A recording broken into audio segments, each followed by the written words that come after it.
আসসালামু আলাইকুম। আপনারা একটু কমেন্ট করেন তো যে আমাকে ক্লিয়ারলি দেখা যাইতেছে কিনা আর ক্লিয়ারলি শোনা যাইতেছে কিনা, একটু যদি কমেন্ট করতেন।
আসসালামু আলাইকুম। আপনারা সবাই কেমন আছেন? আর ঈদ আপনাদের কেমন কাটলো? আমাকে কি মানে পুরোপুরি শোনা যায় বা দেখা যাচ্ছে কি?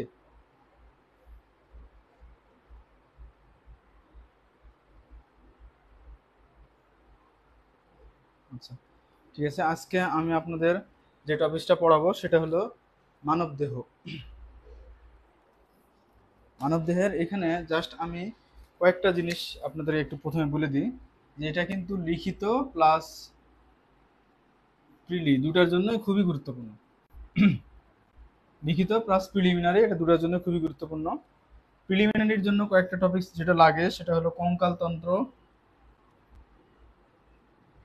কঙ্কালতন্ত্র, তারপরে রক্ত সংবহন তন্ত্র, রক্ত সংবহন তন্ত্র, তারপরে লাগে হলো শ্বসনতন্ত্র, স্নায়ুতন্ত্র, শ্বসনতন্ত্র, স্নায়ুতন্ত্র, গ্রন্থি, আর যেটা লাগে সেটা হলো প্রজনন তন্ত্র। আর এই অংশ থেকে কিন্তু লিখিতের জন্য যদি ইয়া করা হয়, লিখিত সিলেবাস হলো হৃৎপিণ্ড,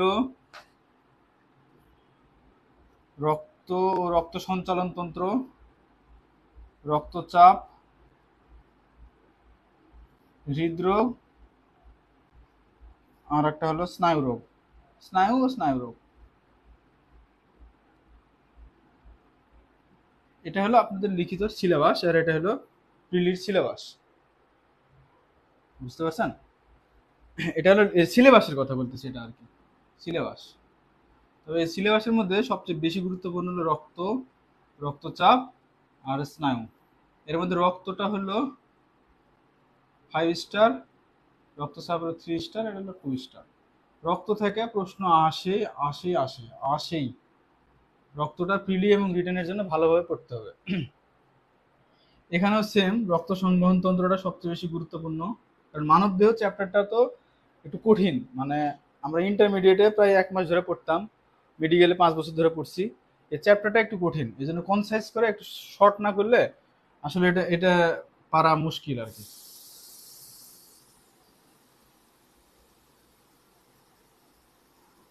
এটা হলো আপনাদের যদি পড়তে চান, রক্ত সংবহন তন্ত্র হলো 3 স্টার, 5 স্টারও বলতে পারেন। তো কেউ যদি মনে করে যে একেবারে এই চ্যাপ্টারে দুর্বল হয়, সে শুধু রক্তটা পড়ে রাখলেও, রক্তটা যদি কেউ পড়ে রাখে অ্যাটলিস্ট, তাহলে কিন্তু এই অধ্যায় থেকে তার জন্য মানে প্রশ্নের উত্তর দেওয়াটা সহজ হবে, যদি কেউ অ্যাটলিস্ট রক্তটা পড়ে রাখে, রক্ত চ্যাপ্টারটা।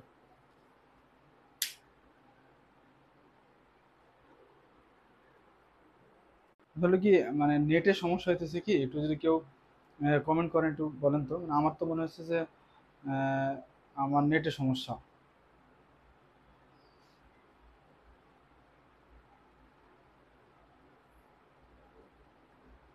একটু জাস্ট মানে ক্লাস শুরু করবো তো, জাস্ট একটু যদি সবাই একটু যদি কমেন্টে করতেন মানে কোনো সমস্যা আছে কিনা, মানে নেটে বা কোথাও কোনো সমস্যা আছে কিনা।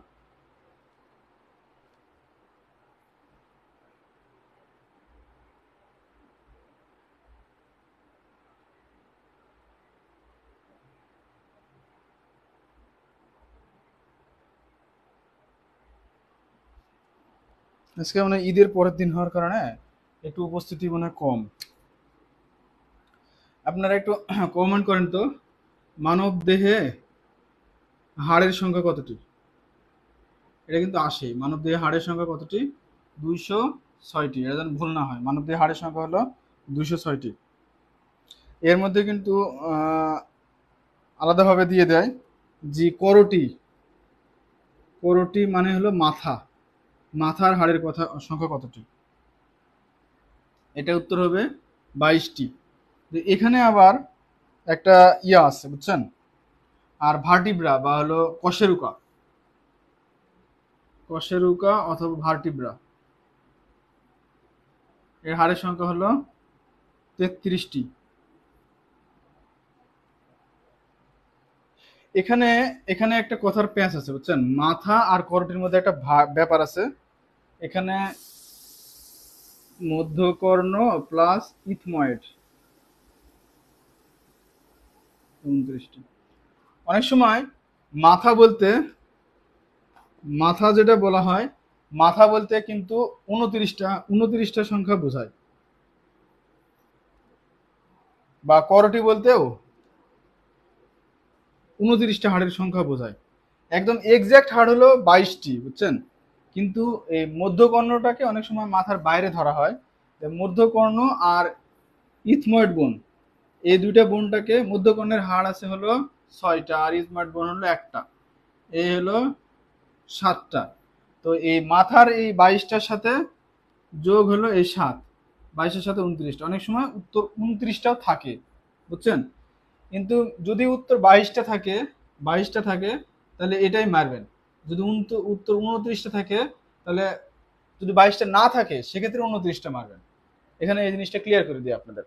করটি আর মাথা একই জিনিস, কিন্তু অনেক সময় এটাকে মধ্যকর্ণ বা ইথময়েড বোনটা অ্যাড করা হয় দিয়ে, মানে মানে এটা মেডিকেল সায়েন্সের সাথে মিলে না, এটা জাস্ট পিলির বইতে এভাবে দেওয়া আছে আর কি, যে অনেক সময় উত্তরটা 29 করা আছে, কিন্তু এক্সাক্ট উত্তর হবে 22টি।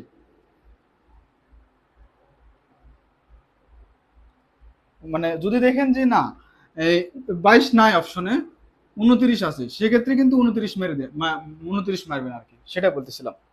জিনিসটা মনে হয় সবাই বুঝতে পারছেন।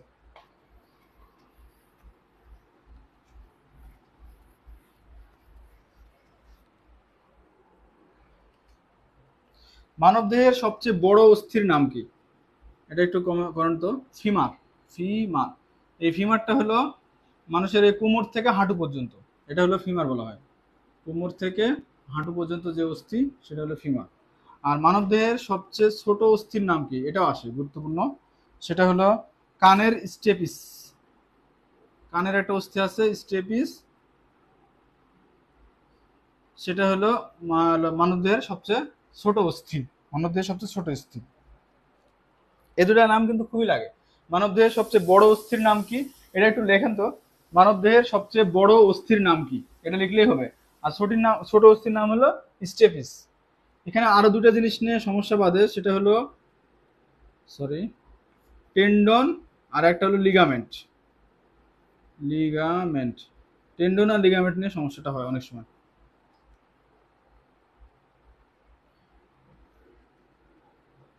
পেশি প্লাস অস্থি, আর হলো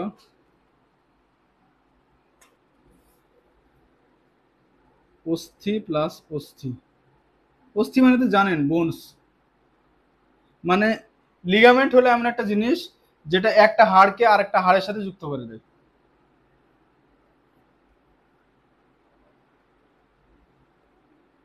এটা একটা হাড়, ধরেন এটা সরি, এটা একটা হাড়, এইখানে যেটা থাকবে সেটার নাম হলো লিগামেন্ট। মানে এ একটা বোনসের সাথে এ একটা বোনস, বোনসের সাথে এ একটা বোনস, বোনস মানে অস্থি, যেটা দ্বারা যুক্ত থাকতেছে এই দুটো জিনিস, এটার নাম হলো লিগামেন্ট।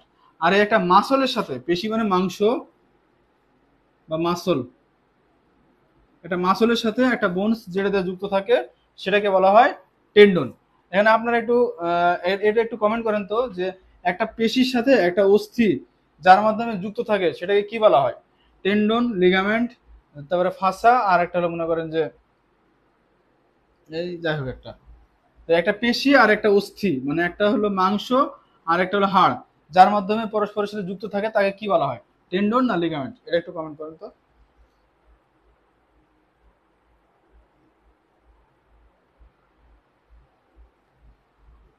মানে পেশি আর অস্থির মধ্যে যে সংযোগ, সেটাকে কি বলা হয়? অস্থি আর অস্থির মধ্যে যেটা সংযোগ, মানে একটা বোনসের সাথে আরেকটা বোনসের, সেটাকে বলা হয় লিগামেন্ট। আর পেশি আর অস্থির মধ্যে যেটা সংযোগ, সেটাকে কি বলা হয়? এটা একটু কমেন্ট করেন তো।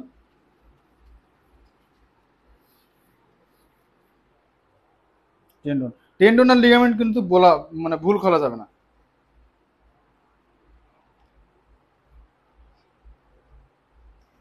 আরেকটা আছে হলো, এখান থেকে যদি পড়েন, সেটা হলো অস্থি সন্ধি। অস্থি সন্ধি মানে দুই বা ততোধিক অস্থির একটা সংযোগ স্থল, সেটাকে বলা হয় অস্থি সন্ধি। এখান থেকে মেনলি যেটা আছে যে অস্থি সন্ধি কত প্রকার, কত প্রকার, এটা হলো মেনলি 3 প্রকার। আজকের ক্লাসটা একটু বিদঘুটে মনে হবে, কারণ মানব এটা খুবই কঠিন একটা ক্লাস, তবে করতে হবে। একটা হলো তন্তুময়, মানে ফাইবার, মানে তন্তু, ফাইব্রাস। তরুণ তরুণস্থিময়, আর একটা হলো সাইনোভিয়াল। তন্তুময়, তরুণস্থিময়, আর একটা হলো সাইনোভিয়াল। এই তিনটে। অস্থিসন্ধি হলো কত প্রকার? অস্থিসন্ধি হলো 3 প্রকার: তন্তুময়, তরুণস্থিময়, আর সাইনোভিয়াল। তারা দিয়ে দিতে পারে, বুঝছেন, নিচের কোনটি অস্থিসন্ধির প্রকারভেদ নয়? অস্থিসন্ধির প্রকারভেদ নয় কোনটি? একটা দিয়ে দিল তন্তুময়, তরুণস্থিময়, সাইনোভিয়াল, আর একটা হলো এক্স দিয়ে দিল। তাহলে এটা হবে উত্তর। বা তার মধ্যে কোনো একটা দিয়ে দিতে পারে, কোনটি নিচের কোনটি, হয় তন্তুময়, না তরুণস্থিময়, না সাইনোভিয়াল। তার মধ্যে একটা, যে কোনো একটা হবে।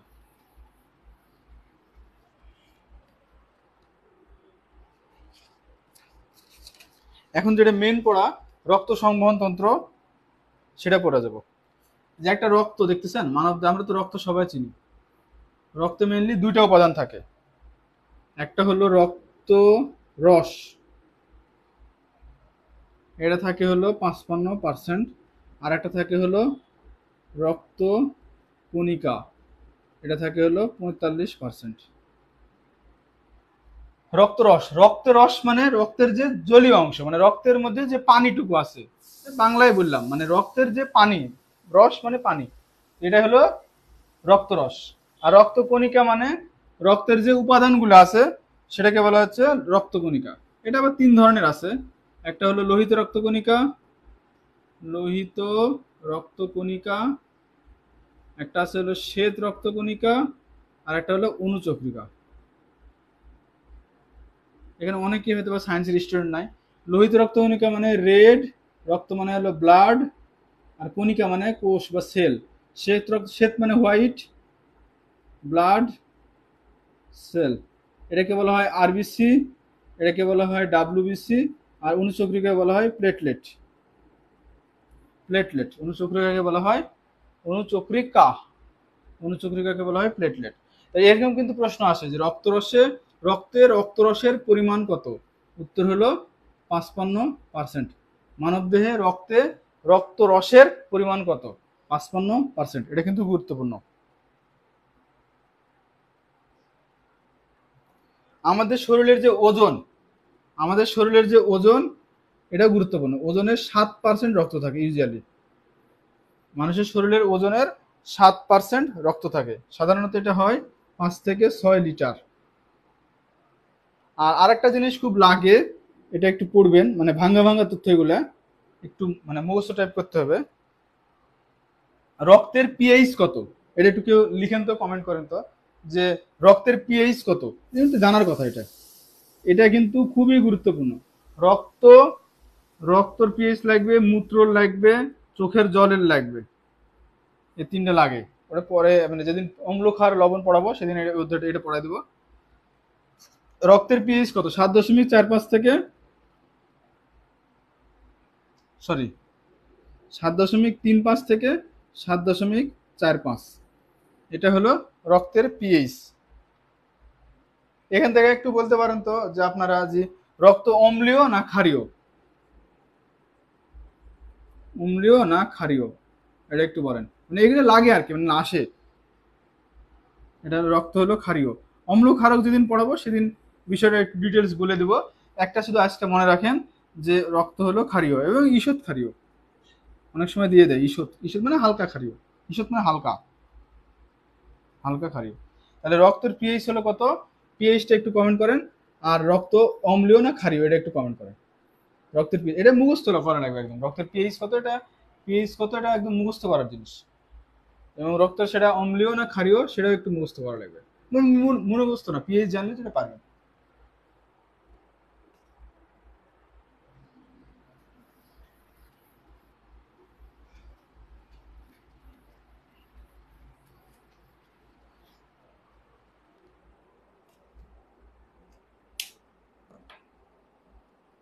এখান থেকে যে প্রশ্ন আসে রক্ত থেকে, যে রক্তের লিখিত অংশ কি আসে বুঝছেন, যে রক্তের কাজ লিখুন, এটা হলো লিখিত অংশের রক্তের কাজ লিখুন।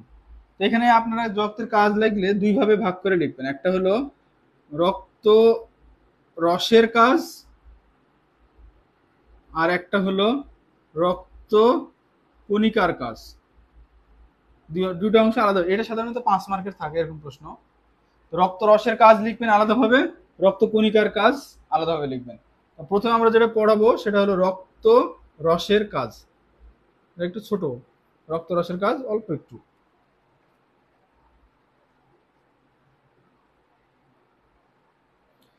রক্ত রসের কাজ হলো যে টিস্যু বা কোষ বা সেল, সেল বা কোষ, কোষ থেকে উৎপন্ন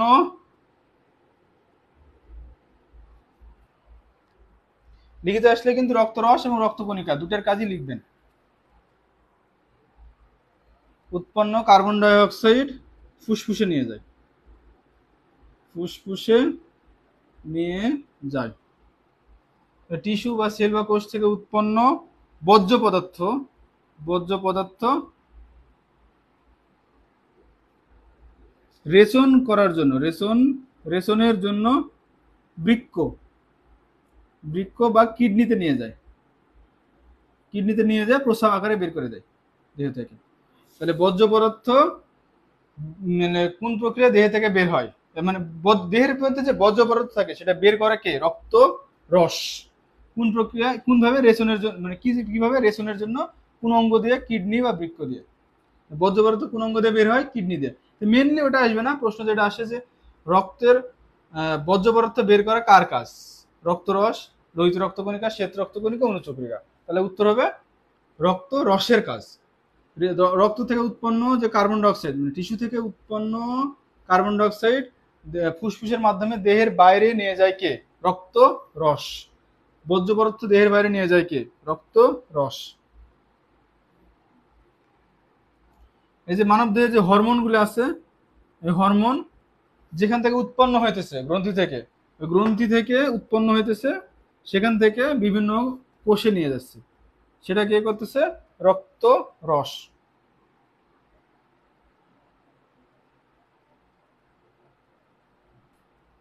বাইকার্বনেট ও ফসফেট, এটা একটা বাফার আছে। বাফার মানে অম্ল ক্ষারের ভারসাম্য নিয়ন্ত্রণ করে, অম্ল ক্ষারের ভারসাম্য, ভারসাম্য নিয়ন্ত্রণ করে। এখান থেকে যেটা আসতে পারে যে অম্ল ক্ষারের ভারসাম্য নিয়ন্ত্রণ করা কার কাজ? রক্ত রসের, রক্ত রসের কাজ।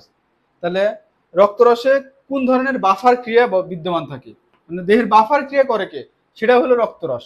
কোন বাফার ক্রিয়া আছে? বাইকার্বনেট ও ফসফেট বাফার, বাফার বাইকার্বনেট। এখান থেকে তিনটে প্রশ্ন আসে এই অংশ থেকে, যে রক্তে কোন ধরনের বাফার আছে? বাইকার্বনেট, ফসফেট বাফার, সরি রক্তরসে। আর বাফার ক্রিয়া প্রদর্শন করে কোনটি? রক্তরস, লোহিত রক্তকণিকা, শ্বেত রক্তকণিকা, অনুচক্রিকা। তাহলে রক্তরস বাফার ক্রিয়া প্রদর্শন করে কে? রক্তরস। দেহের, এটা সবচেয়ে বেশি গুরুত্বপূর্ণ, সবচেয়ে বেশি গুরুত্বপূর্ণ, অম্ল ক্ষারের ভারসাম্য নিয়ন্ত্রণ করে কে? রক্তরস। অম্ল ক্ষারের ভারসাম্য নিয়ন্ত্রণ করে কে? রক্তরস। এখান থেকে আপনারা একটু বলেন তো যে দেহের অম্ল ক্ষারের ভারসাম্য নিয়ন্ত্রণ করা কার কাজ? শুধু একটুকু প্রশ্ন আসতে পারে লিখিততে, 2.5 মার্কস, যে রক্তরসের কাজ লিখুন। আর আপনারা একটু লিখেন তো, দেহের অম্ল ক্ষারের ভারসাম্য নিয়ন্ত্রণ করে কে? রক্তরস, লোহিত রক্তকণিকা, শ্বেত রক্তকণিকা, উচ্চফুলা। কঠিন লাগতেছে কি রক্তটা? রক্তরসের কাজ কিন্তু এই কয়টায়। কি কি বললাম? চারটা। এক, কার্বন ডাইঅক্সাইড মানে টিস্যু থেকে বা কোষ থেকে বা সেল থেকে যে কার্বন ডাইঅক্সাইড উৎপন্ন হইতেছে তা দেহের বাইরে নিয়ে যাওয়া। যে বর্জ্য পদার্থগুলো উৎপন্ন হচ্ছে কোষ থেকে সেটা রেচন প্রক্রিয়ার মাধ্যমে কিডনি হয়ে দেহের বাইরে নিয়ে যাওয়া। দুটা গেল। 3 নাম্বার হলো যে হরমোন যেগুলো উৎপন্ন হয় দেহের মানে যে গ্রন্থিতে, সেই গ্রন্থিতে তো হরমোন থেকে লাভ নাই, বিভিন্ন অঙ্গ অঙ্গে নিয়ে যাওয়া লাগে। সেই হরমোন নিয়ে যাওয়ার কাজ রক্তরসের কাজ। আর এই যে অম্ল ক্ষারের বাফার, বাইকার্বনেট ফসফেট বাফার, এটা নিয়ন্ত্রণ করা রক্তরসের কাজ। এবার হলো আসেন যে রক্ত কণিকার কাজ। রক্তরসের কাজ আড়াই মার্কস লিখলেই হবে। রক্ত কণিকার কাজ প্রথমে লিখি হলো লোহিত রক্তকণিকা। লোহিত রক্তকণিকা, এটা কিন্তু এভাবেই কিন্তু আপনাদের প্রিলি রিটেন দুটাই হয়ে যাচ্ছে। এটাকে বলা হয় আরবিসি, রেড ব্লাড সেল বা আরবিসি। এখান থেকে কয়েকটা মানে ট্রিক্স লেখা লাগবে যে লোহিত রক্তকণিকা তৈরি হয় কোথায়। তৈরি হয় কোথায় দেখতে পাইতেছেন কিনা জানি না, অস্থি মজ্জায়। এটা কিন্তু গুরুত্বপূর্ণ। তৈরি হয় কোথায়? সঞ্চিত হয় কোথায়? স্প্লিন বা প্লিহা। অস্থিমজ্জা মানে এই যে হাড় দেখালাম না, মানব দেহের যে হাড়, এই এই হাড়ের এইগুলাতে তৈরি হয় হলো অস্থিমজ্জায়। এই অস্থিমজ্জায় এইগুলাতে তৈরি হয়। আর ছোট অবস্থায় লিভারে তৈরি হয়, আর বড় হলে অস্থিমজ্জায় তৈরি হয়। আর সঞ্চিত থাকে হলো স্প্লিন বা প্লিহায়, প্লিহা যেটাকে বলে বা স্প্লিন যেটাকে বলে। আমরা কয়েকটা অঙ্গাণুর নাম বলছিলাম যেখানে নিউক্লিয়াস অনুপস্থিত, গত ক্লাসে পড়েছিলাম। এটাই সেটা লোহিত রক্তকণিকা যেখানে নিউক্লিয়াস নিউক্লিয়াস অনুপস্থিত। আর একটা অঙ্গাণুর নিউক্লিয়াস অনুপস্থিত বলছিলাম নিউক্লিয়াস পড়ানোর সময়, ওটা একটু কেউ কমেন্ট করতে পারবেন? এখানে কিন্তু নিউক্লিয়াস অনুপস্থিত। এর হলো আয়ুষ্কাল, মানে কয়দিন বাঁচে, আয়ুষ্কাল প্রত্যেকটা এগুলো গুরুত্বপূর্ণ। মানে প্রত্যেকটা আসে 120 দিন, বিসিএস না হোক, ব্যাংকে হোক বা আদার্স যে কোনো সরকারি পরীক্ষা, প্রত্যেকটাতে এগুলো আসে। আয়ুষ্কাল হলো 120 দিন। এই রোহিত রক্তকণিকার মধ্যে একটা উপাদান হলো হিমোগ্লোবিন, সাধারণত থাকে হলো সাধারণ মানুষের দেহে 12%। আর এটা হিমোগ্লোবিন নর্মাল ভ্যালু, আর জন্মের সময় একটু বেশি থাকে, জন্মের সময় থাকে হলো 14%।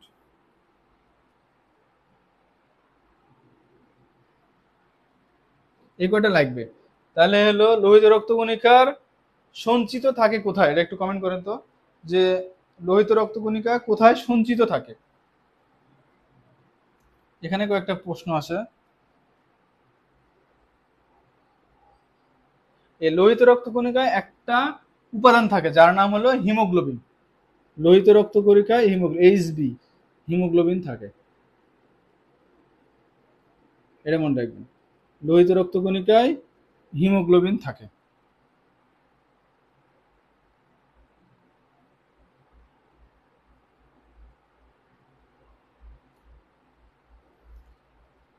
তার মানে এই হিমোগ্লোবিন জিনিসটা মানুষের ক্ষেত্রে বা প্রাণীর ক্ষেত্রে লোহিত রক্তকণিকায় থাকে হিমোগ্লোবিন। আরেকটা জিনিস মনে রাখা লাগবে আপনাদের, এই হিমোগ্লোবিন যেটা কেঁচোর ক্ষেত্রে হয়, কেঁচোর ক্ষেত্রে যদি হয়, এগুলো কিন্তু প্রত্যেকটা কথা গুরুত্বপূর্ণ, এমনি অগুরুত্বপূর্ণ এখানে কিছুই বলিনি। কেঁচোর ক্ষেত্রে এই হিমোগ্লোবিনটা থাকে হলো রক্তরস, একটু আগে যে পড়ালাম রক্তরসের কাজ, রক্তের যে তরল অংশ, এই রক্তরসে থাকে হলো হিমোগ্লোবিন কেঁচোর ক্ষেত্রে। আরশোলা বা তেলাপোকা, আরশোলা মানে তো বুঝেন, আরশোলাতে হিমোগ্লোবিন অনুপস্থিত। এই হিমোগ্লোবিন থাকার কারণে কিন্তু রক্তের রং লাল হয়। এটা একটা কথা মনে রাখবেন, রক্তের রং লাল হয় কেন? হিমোগ্লোবিন থাকার জন্য। তো আরশোলার হিমোগ্লোবিন অনুপস্থিত, এজন্য তাহলে আরশোলার রক্ত কি হবে, রক্তের রং কি হবে? বর্ণহীন। বর্ণহীন অপশন থাকলে বর্ণহীন, বর্ণহীন না থাকলে সাদা, অপশনে থাকলে সাদা, যেটাই হবে একটা উত্তর হবে।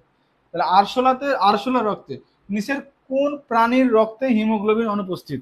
আরশোলা বা টিকটিকি, সরি আরশোলা বা তেলাপোকা, যাই হোক আরশোলা মানে হিমোগ্লোবিন অনুপস্থিত কার কার দেহে? আরশোলার দেহে। কার মানে আরশোলার রক্ত বর্ণহীন বা সাদা হওয়ার কারণ কি? হিমোগ্লোবিন অনুপস্থিত। কোন প্রাণীর রক্ত বর্ণহীন বা সাদা? আরশোলা। একই একই, তিনটা পারলে পারা যাবে। কেশর মানে হিমোগ্লোবিনটা থাকে কোথায়? রক্ত রসে। মানুষের আমাদের সকলের হিমোগ্লোবিন কোথায় থাকে? লোহিত রক্তকণিকা বা আরবিসিতে হিমোগ্লোবিন থাকে সবার, আমাদের সবার হিমোগ্লোবিন থাকে আরবিসিতে। এই যে হিমোগ্লোবিন, হিমোগ্লোবিন তৈরির জন্য কাঁচা মাল কি? কাঁচা মাল মানে ওইটা ছাড়া হিমোগ্লোবিন তৈরি হয় না। মেন লাগে হলো প্রোটিন বা আমিষ, আমিষ বা প্রোটিন, আর একটা হলো লৌহ, লৌহ বা আয়রন, আয়রন বা লৌহ। এই জন্য এই আয়রন বা লৌহ সবচেয়ে বেশি থাকে কোথায় বলেন তো? এটা এটা কিন্তু আসে প্রশ্ন। সবচেয়ে বেশি লৌহ পাওয়া যায় কোন খাবারে? কচু শাক, সরি, হ্যাঁ হ্যাঁ হ্যাঁ,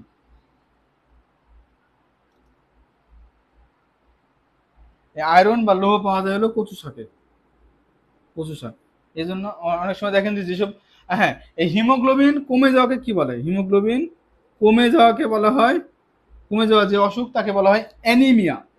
এ N E M I A, anemia, anaemia.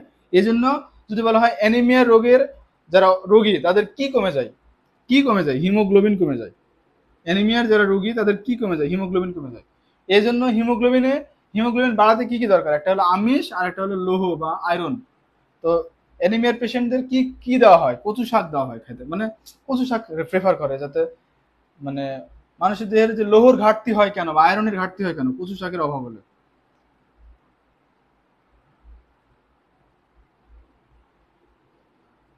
আর এর প্রধান কাজ হলো, হিমোগ্লোবিনের প্রধান কাজ হলো অক্সিজেন সরবরাহ করা, সরবরাহ করা, সামান্য কার্বন ডাইঅক্সাইড সরবরাহ করে। এটা কিন্তু তার প্রধান কাজ, এটাও গুরুত্বপূর্ণ। এই হিমোগ্লোবিনের প্রধান কাজ কি? অক্সিজেন সরবরাহ করা, সামান্য কার্বন ডাইঅক্সাইড সরবরাহ করা, সামান্য কার্বন ডাইঅক্সাইড সরবরাহ করে, সামান্য। তাহলে এখান থেকে কিছু প্রশ্ন আমি একটু ধরি, যদি এটার বুঝে থাকেন এখান থেকে একটু উত্তর দেন। মানুষের দেহের হিমোগ্লোবিন কোথায় থাকে? লোহিত রক্তকণিকা, শ্বেত রক্তকণিকা, অনুচক্রিকা আর রক্তরস। মানব দেহের হিমোগ্লোবিন কোথায় থাকে, কোথায় পাওয়া যায়? এটা একটু কমেন্ট করেন। এখনই এখনই হয়ে যাক পড়া। বললাম তো কেশর, কেশর হিমোগ্লোবিন পাওয়া যায় রক্তরসে। মানে প্রশ্নটা ধরলে আপনাদের পড়াটাও হয়ে যাবে। কেশর, কেশর হিমোগ্লোবিন পাওয়া যায় হলো রক্তরসে। আর মানুষের হিমোগ্লোবিন কোথায় পাওয়া যায়?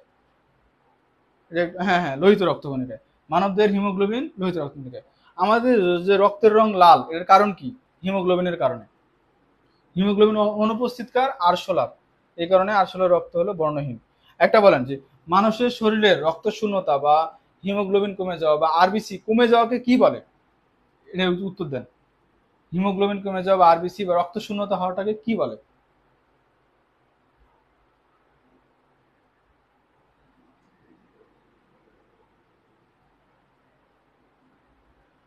অ্যানিমিয়া। পাচ্ছেন। আর হিমোগ্লোবিনের প্রধান কাজ কি? হিমোগ্লোবিনের প্রধান কাজ কি?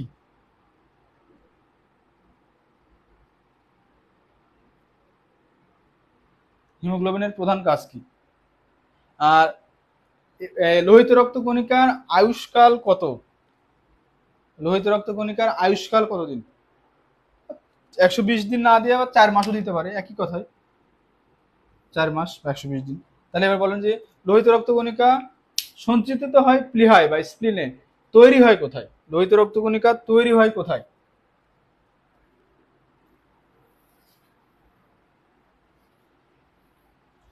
এটা একটু কাইন্ডলি কমেন্ট করেন যে লোহিত রক্তকণিকা কোথায় তৈরি হয়? তৈরি হওয়া আর সঞ্চিত হওয়া আলাদা, মানে জমা থাকা, সঞ্চিত হওয়া জমা থাকা, এটা কিন্তু আলাদা।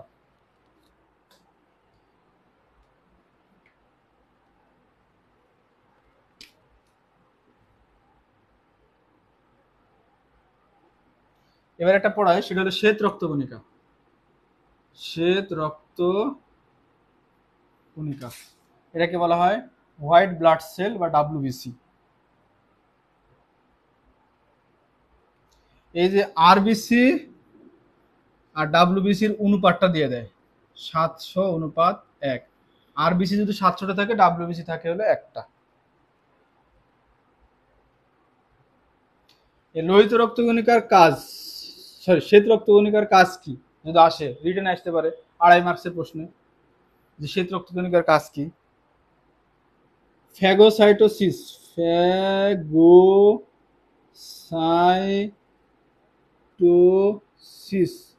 প্রক্রিয়ায় প্রক্রিয়ায় জীবাণু ধ্বংস করা, এক। আর 2 নম্বর হলো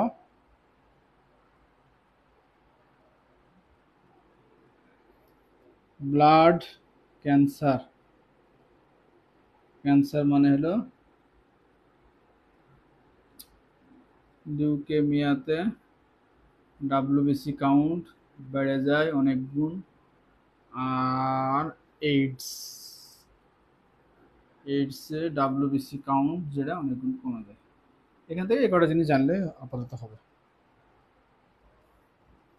এখানে দেখেন, তাহলে শ্বেত রক্তকণিকার কাজ কি? শ্বেত রক্তকণিকার কাজ হলো আমাদের দেহে যে জীবাণুগুলো যাবে সেই জীবাণু ধ্বংস করা। কোন প্রক্রিয়ায়? ফ্যাগোসাইটোসিস প্রক্রিয়ায়। শ্বেত রক্তকণিকা ফ্যাগোসাইটোসিস প্রক্রিয়ায় জীবাণু ধ্বংস করে, এটা হলো তার কাজ। তাহলে এরকম বলেন তো যে শ্বেত রক্তকণিকা কোন প্রক্রিয়ায় জীবাণু ধ্বংস করে, এটা একটু কমেন্ট করেন তো। শ্বেত রক্তকণিকা কোন প্রক্রিয়ায় মানব দেহের যে জীবাণু আছে ধ্বংস করে? এটা একটু কঠিনটাই ধরলাম। তো শ্বেত রক্তকণিকার কাজ কি যেটা আসে, বা মানব দেহের যে রোগ জীবাণু ধ্বংস করার কার কাজ? লোহিত রক্তকণিকা, শ্বেত রক্তকণিকা, মুঞ্চকণিকা আর ধরেন রক্তরস, তাহলে শ্বেত রক্তকণিকা হবে। কিন্তু একটু আমি স্পেসিফিক করে আরো কঠিন করে বললাম যে শ্বেত মানব দেহের যে জীবাণু ধ্বংস করায় শ্বেত রক্তকণিকা কোন প্রক্রিয়ায়, এটা একটু কমেন্ট করেন কোন প্রক্রিয়ায়। ব্লাড ক্যান্সার হলে কি ঘটে এরকম দিয়ে দিতে পারে যে লোহিত রক্তকণিকার কাউন্ট বেড়ে যায়, যে ব্লাড ক্যান্সার, এটা কিন্তু মনে রাখা লাগবে। স্পেসিফিক করে আলাদাভাবে করে দিলাম, এরকম আসে একসাথে করে দিচ্ছি যে ব্লাড ক্যান্সার হলে নিচের কোন ঘটনা ঘটে। আরবিসি কাউন্ট হলো বেড়ে যায়, ডাব্লিউবিসি কাউন্ট বেড়ে যায়, ডাব্লিউবিসি কাউন্ট কমে যায়, প্লেটলেট প্লেটলেট কাউন্ট কমে যায়। 4টা দিয়ে দিল। তাহলে ব্লাড ক্যান্সার হলে কোনটা ঘটে? ব্লাড ক্যান্সারকে বলা হয় লিউকেমিয়া, বা লিউকেমিয়ায় নিচের কোন ঘটনাটা ঘটে দিয়ে দিল। ডাব্লিউবিসি কাউন্ট বেড়ে যায়, ডাব্লিউবিসি কাউন্ট কমে যায়, আরবিসি কাউন্ট বেড়ে যায়, প্লেটলেট কাউন্ট কমে যায়। যাই হোক একটা দিল। এটা সহজভাবে এখানে এক পাশাপাশি মনে রাখবেন। সরি, ব্লাড ক্যান্সার হলে ডাব্লিউবিসি কাউন্টটা অনেক গুণ বেড়ে যায়, আর এইডস হলে ডাব্লিউবিসি কাউন্টটা অনেক গুণ কমে যায়। এইডস হলে হয় কি, আমাদের যে ইমিউনিটি সিস্টেম আছে এটার কাজ কি? জীবাণু ধ্বংস করা, মানে ইমিউনিটি তৈরি করা। ওই ইমিউনিটি, এইডস করে কি অ্যাকোয়ার্ড ইমিউনিটি ডেফিসিয়েন্সি সিনড্রোম, এই এইডস করে কি ইমিউনিটিটাকে ধ্বংস করে দেয়, ওই CD4 কাউন্টটাকে বাড়ায় দেয়। এটা এত দরকার নাই। এই তো হলো এই এই করে কি ডাব্লিউবিসি কে ধ্বংস করে দেয়, ফলে ডাব্লিউবিসি আর রোগ প্রতিরোধ করতে পারে না। মানে ডাব্লিউবিসির কাজ হলো রোগ জীবাণু ধ্বংস করা, ফলে দেহের রোগ জীবাণুগুলো ধ্বংস করতে পারে না, তখন মানুষ সাধারণ রোগে মারা যায়। এটা হলো এইডস। এইডস করে কি, এইডস হলে করে কি ইমিউনিটি সিস্টেমটা ধ্বংস করে। কিভাবে ধ্বংস করে? এই ডাব্লিউবিসির কাজ হলো ইমিউনিটি দেওয়া, রোগ জীবাণু ধ্বংস করে দেহের মধ্যে একটা ইমিউনিটি দেওয়া।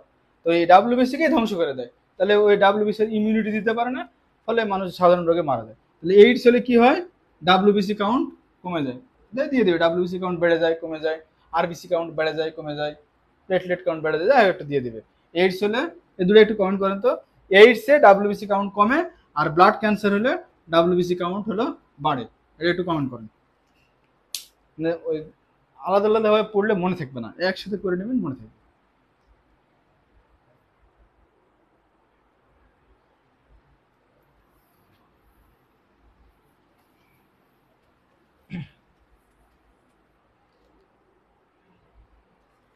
এবার একটু পড়ায় অনুচক্রিকা, ওটা একটু কমেন্ট করেন। অনুচক্রিকা, অনুচক্রিকার কাজ হলো একটাই, সেটা হলো রক্ত জমাট বাঁধতে সাহায্য করে। এ কখন সেটা বলেন তো?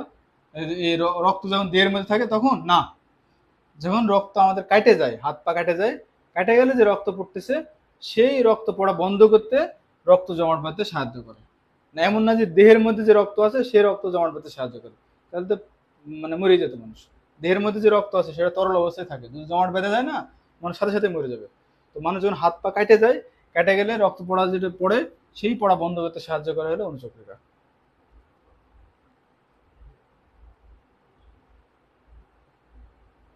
বুঝছেন? আর রক্তে একটা উপাদান থাকে সেটার নাম হলো হেপারিন।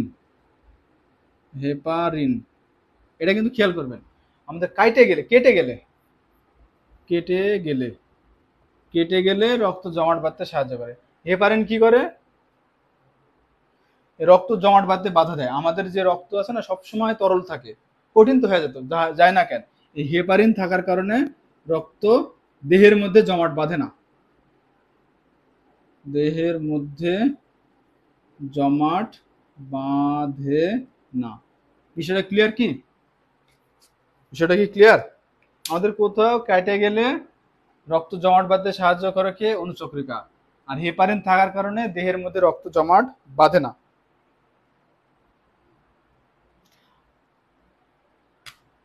আরেকটা জিনিস রক্ত জমাট বাঁধতে সাহায্য করে, এখান থেকে পড়ে রাখেন, যখন ভিটামিন পড়াবো তখন আবার সাথে এটা অনুচক্রিকার কাজটা পড়াই দেবো। সেটা হলো ভিটামিন কে। নিচের কোন ভিটামিন রক্ত জমাট বাঁধতে সহায়তা করে? সেটা হলো ভিটামিন কে। তাহলে রক্ত জমাট বাঁধতে সাহায্য করলো কে কে বলেন তো? রক্ত জমাট বাঁধতে সাহায্য করলো তাহলে কে কে? একটা হলো অনুচক্রিকা আর একটা হলো ভিটামিন কে। এটা একটু কমেন্ট করেন যে রক্ত জমাট বাঁধতে তাহলে সাহায্য করলো কে কে। কিন্তু এটা এটা কিন্তু বিভিন্ন ভাবে আসতে পারে। তখন দিয়ে দিতে পারে vitamin A B C K দিয়ে দিল, একটা দিতে পারে। তবে ভিটামিনের ক্ষেত্রে এটা আলাদা। আর মানে একসাথে পড়েন যাতে জিনিসটা মানে সুবিধা হয় মনে রাখতে আর কি। আর নর্মালি দেহের রক্ত জমাট বাঁধতে সাহায্য করে কে? লোহিত রক্তকণিকা, শ্বেত রক্তকণিকা না অনুচক্রিকা? অনুচক্রিকা। তো মানে আসলে দুজনেই করে, অনুচক্রিকাও করে ভিটামিন কেও করে। তাহলে লেখেন তো রক্ত জমাট বাঁধতে সাহায্য করে কে? এটা একটু লেখেন তো। দুইটাই দুইটাই, শুধু ভিটামিন কে না, এই অনুচক্রিকাও আবার ভিটামিন কে, দুইটাই। মানে ভিটামিন কে টা পড়ায় ফেলতেছি যাতে আপনাদের মানে মানে মনে রাখতে পারেন এই জন্য। মানে এটা যদিও অনুচক্রিকার সাথে এটা কোনো রিলেটেডই নাই, এমনি পড়াইলাম।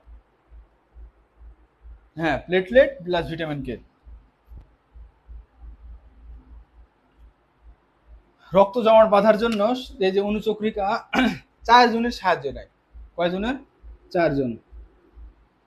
4 জন কে কে? মানে রক্ত জমাট বাঁধার ফ্যাক্টর এটা। ফুল পড়ে টুপ পড়ে, এই ছন্দ। ফিব্রিনোজেন পরে হলো প্রথম বিন,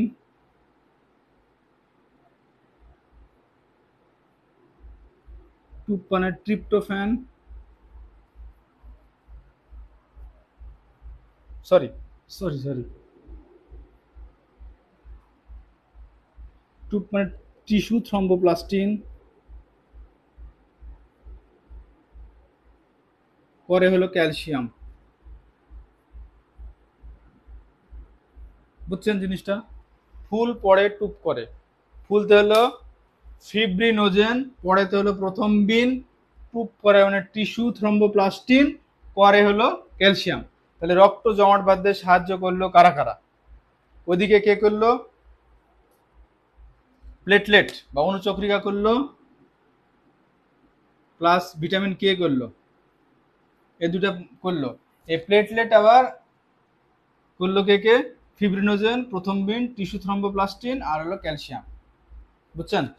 নিচের কোনটি রক্ত জমাট বাঁধতে সাহায্য করে? তাহলে ফিব্রিনোজেনও হবে, প্রথম বিন মানে প্লেটলেট, এই 4 জনের সহায়তাই করে। বুঝছেন? তো মোদ্দা কথা, মোটা দাগে যদি আসে, রক্ত জমাট বাঁধতে সাহায্য করে কে? প্লেটলেট। 2 নম্বর হলো ভিটামিন কে। 3 নাম্বার হলো বেশি ঘরে মানে কমন কমন বেশি কোনটা, সেটা হলো calcium ion, Ca2 plus calcium. তাহলে এই তিনটে রক্ত জমাট বাঁধতে সাহায্য করে, এটা খুবই ভালোভাবে মনে রাখবেন। প্লেটলেট, ভিটামিন কে আর ক্যালসিয়াম। দিয়ে দিল নিচের কোনটি রক্ত জমাট বাঁধতে সাহায্য করে? Calcium, magnesium, sodium, phosphate, potassium দিয়ে দিল একটা, ক্যালসিয়াম। এটা একটু কমেন্ট করেন তো। তাহলে রক্ত জমাট বাঁধতে সাহায্য করলো কে কে? প্লেটলেট, ভিটামিন কে আর ক্যালসিয়াম। এটা কি ক্লিয়ার? মানে আলাদা আলাদা ভাবে সবাই সাহায্য করে। ক্যালসিয়াম 4টা দিয়ে দিল, calcium, sodium, potassium, magnesium. Vitamin K সেক্ষেত্রে দিল যে এ বি সি কে, প্লেটলেটের লোহিত তত্ত্বগুলিকে শ্বেত তত্ত্বগুলি মনোযোগ হবে দিয়ে দিল। এই জিনিসটা কি ক্লিয়ার হলো? রক্ত জমাট বাঁধে না কেন মানবদের শরীরে, এটা একটু কমেন্ট করেন। মানুষের শরীরে রক্ত জমাট বাঁধে না কেন?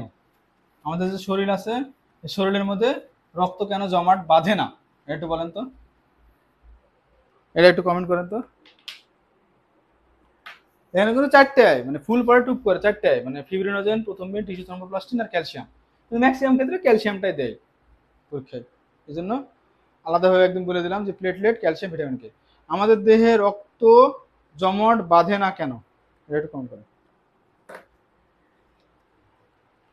রক্ত যদি বলেন তাহলে মনে করেন যে রক্তের অর্ধেক পড়া শেষ, অর্ধেক মানে 4/3 মানে রক্ত খুবই গুরুত্বপূর্ণ প্রিলি রিটেন সবার জন্য।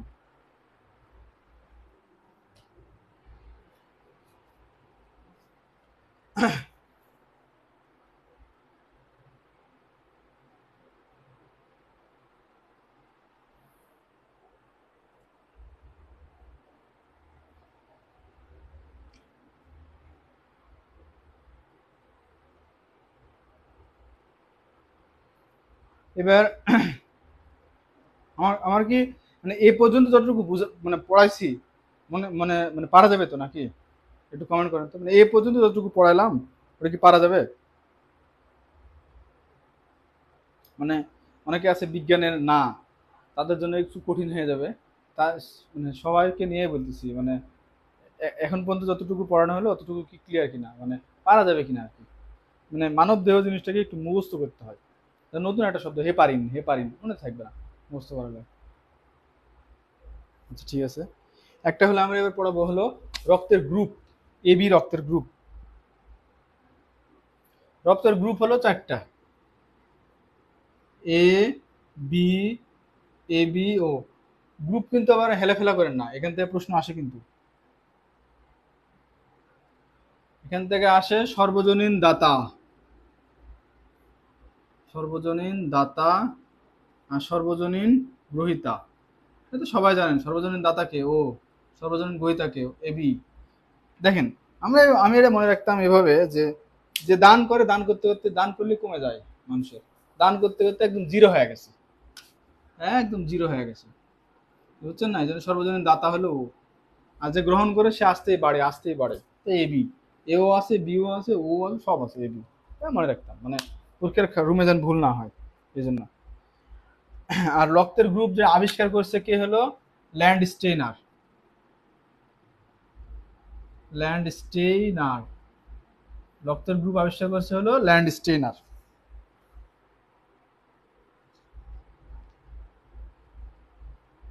রক্তের গ্রুপ গ্রুপিং, এই যে এ বি ও এগুলা গ্রুপ আবিষ্কার করছে কে? রক্তের আরো বহু গ্রুপ আছে, একটা হলো এবিও গ্রুপিং, এটা হলো বলা হয় এবিও গ্রুপিং। আরো আছে যেমন হলো এমএন গ্রুপিং, আরো বহু, আর এস পজিটিভ, আর এস নেগেটিভ গ্রুপিং আছে। তো মানে আসে হলো এটাই।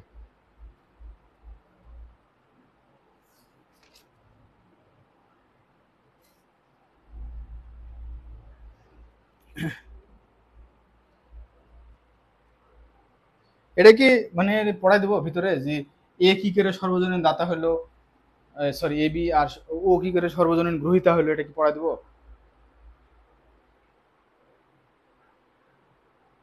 শুধু যদি আপনি মানে আপনি যদি ওটা মানে ভিতরে না বুঝতেও চান, সেক্ষেত্রেও শুধু মানে এটা মনে রাখতে পারলেই হবে যে সর্বজনীন দায়িত্ব হলো এটা, সর্বজনীন গ্রহিতা হলো ওটা। এটা অ্যান্টিজেন অ্যান্টিবডির খেলা দিয়ে আপনার কে দাতা কে গ্রহিতা এটা বোঝা যায়।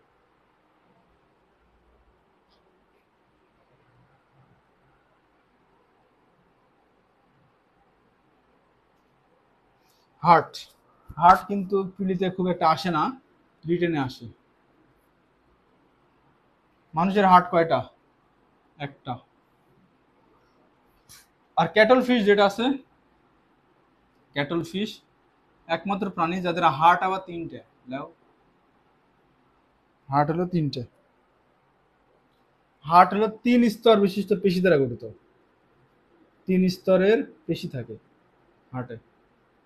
একটা হলো এপিকার্ডিয়াম, এপিকার্ডিয়াম, মায়োকার্ডিয়াম, আর হলো এন্ডোকার্ডিয়াম। এন্ডোকার্ডিয়াম হার্টকে বলা হয় কার্ডিও। হার্টের ল্যাটিন ভাষা হলো কার্ডিও, CARDIO, কার্ডিও। তাহলে এপির বাংলা হলো, এপি মানে উপরে, উপর। আর কার্ডিও থেকে আসছে হলো কার্ডিয়াম, কার্ডিও থেকে আসছে কার্ডিয়াম। মায়ো মানে হলো মিডিল বা মিডিল, এটা থেকে কার্ডিয়াম থেকে আসছে হলো, কার্ডিও থেকে আসছে হলো, মানে কার্ডিওলজি ওয়ার্ডে ভর্তি হয়েছে। কার্ডিওলজি ওয়ার্ড মানে হার্টের ওয়ার্ড। এন্ডো মানে ভেতর, ভেতর, বুঝছেন? এপি মানে উপর, মায়ো মানে মিডিল, আর এন্ডো মানে ভেতর। তো তিনটা স্তর। সবার উপরের স্তর হলো এপিকার্ডিয়াম, মিডিলের স্তর, মধ্যের স্তর হলো মায়োকার্ডিয়াম, আর সবচেয়ে ভিতরের স্তর হলো এন্ডোকার্ডিয়াম। এরকম দিতে পারে হার্টের সবচেয়ে ভিতরের স্তরটার নাম কি। আর হার্ট যে চারপাশে যে আবরণ থাকে, আবরণ, আবরণ মানে সেটাকে বলা হচ্ছে পেরিকার্ডিয়াম। পেরি মানে হলো চারপাশ, পেরিফেরি বা চারপাশ, কার্ডিয়াম, কার্ডিয়াম। তাহলে এটা মনে থাকবে কি, যে হার্টের যে আবরণ আছে তাকে কি বলা হয়? এপিকার্ডিয়াম, মায়োকার্ডিয়াম, এন্ডোকার্ডিয়াম না পেরিকার্ডিয়াম? বলেন, হার্টের যে আবরণ আছে সেটা কি বলা হয়? এপি, মায়ো, এন্ডো না পেরি?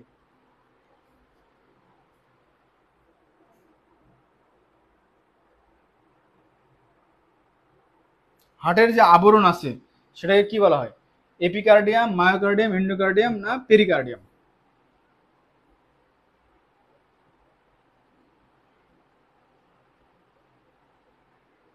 পেরিকার্ডিয়াম। আবরণ, এটা মনে রাখবেন, মানে যেটা আবরণ মানে পোশাক বা পর্দা। হার্টের ওজন হলো 300 গ্রাম, এর বেশি খুব ওজন কম। হার্টের প্রকোষ্ঠ থাকে হলো 4টে, উপরে দুটো হলো অলিন্দ,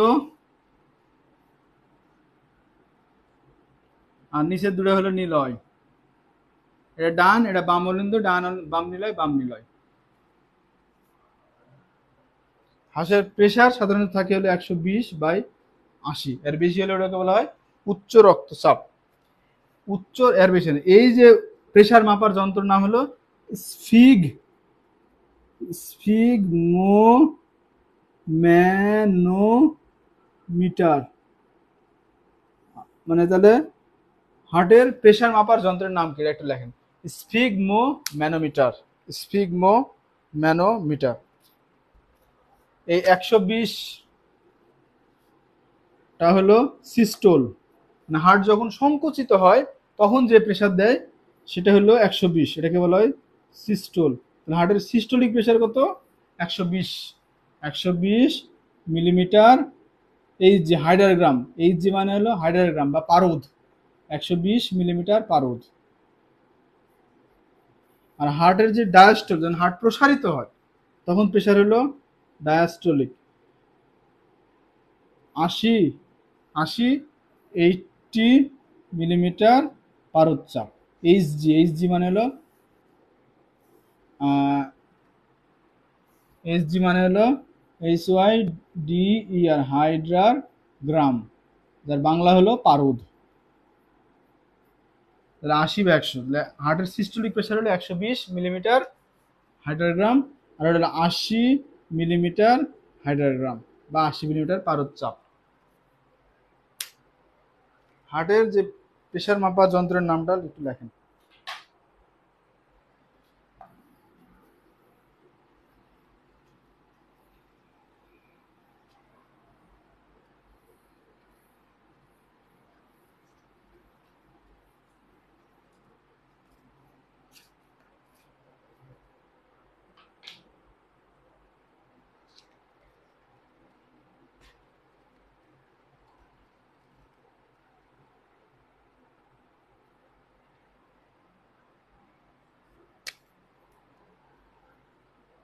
এটা একটু যেটা পড়াবো সেটা একটু পড়বেন।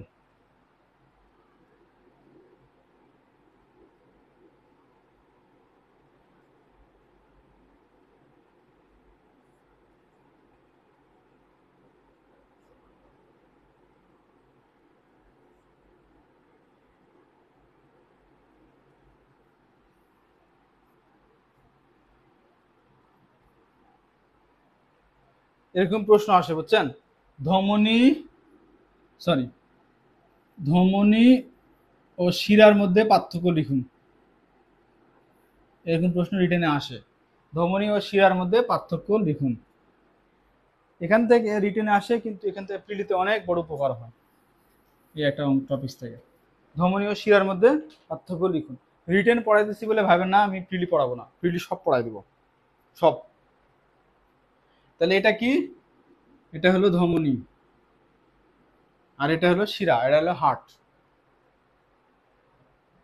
আর এটা হলো যেখানে ধমনী শেষ হয়েছে, শেষ হওয়ার পরে রক্তগুলো অঙ্গ প্রত্যঙ্গে যাচ্ছে, তারপর ওখান থেকে আবার রক্ত, দূষিত রক্তগুলো শিরা হয়ে আবার হাটে আসতেছে।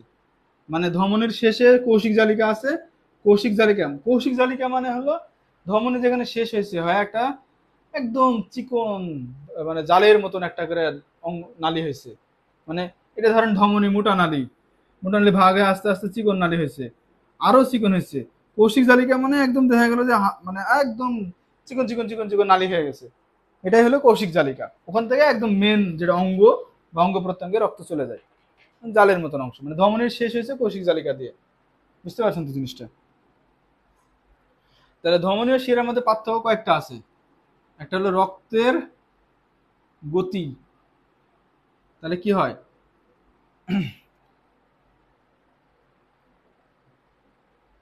যেটা বিশুদ্ধ রক্ত, মানে তাহলে দেখেন দেখেন, ধমনী হৃৎপিণ্ড থেকে শুরু হয় এবং কৌশিক জালিকায় শেষ হয়।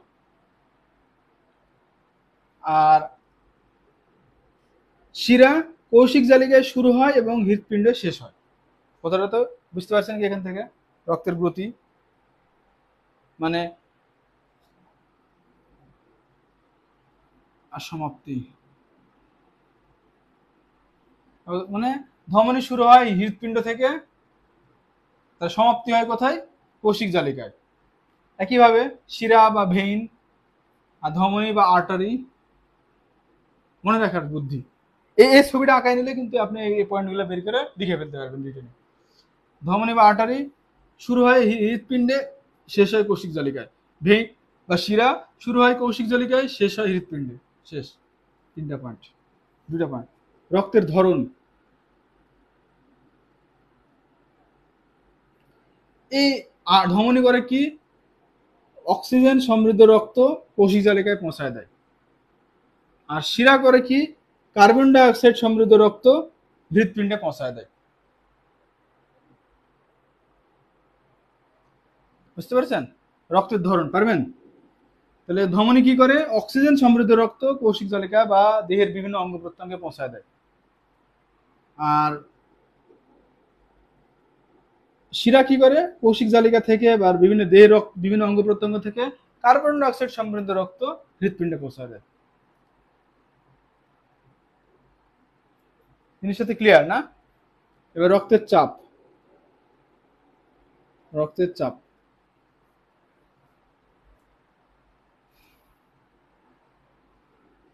প্রাচীর, কপাটিকা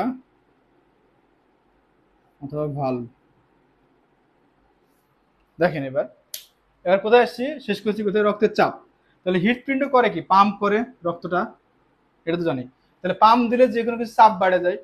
তাহলে এই ধমনী বা শিরা উচ্চ রক্তচাপ সম্পূর্ণ রক্ত অঙ্গ প্রত্যঙ্গ বা কৌশিক জালিকায় পৌঁছায় দেয়। সরি, ধমনী বা আর্টারি। আর শিরা করে কি?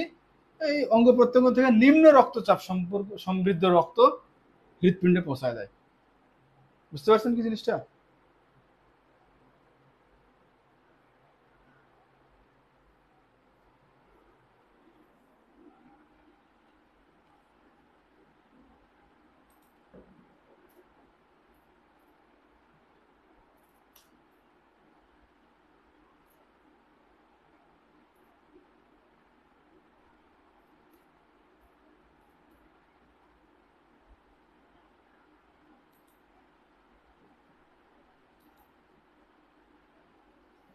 বুঝতে পারছেন জিনিসটা? যে ধমনী করে কি?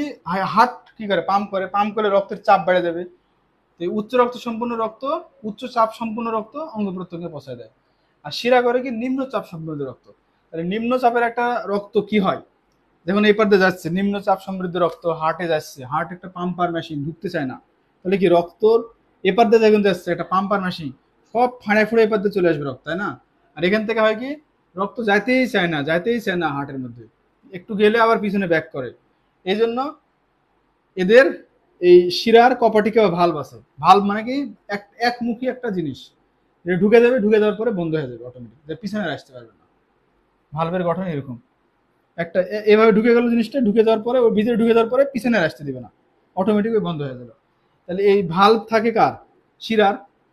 কপাটিকা কপাটিকা বা ভালভ থাকে হলো শিরার, কারণ ওখানে রক্তের চাপ থাকে না, ওই রক্তটা তো পৌঁছান লাগবে, রক্তটা আটকে দিল ভালভে, আর্টারি থাকে না।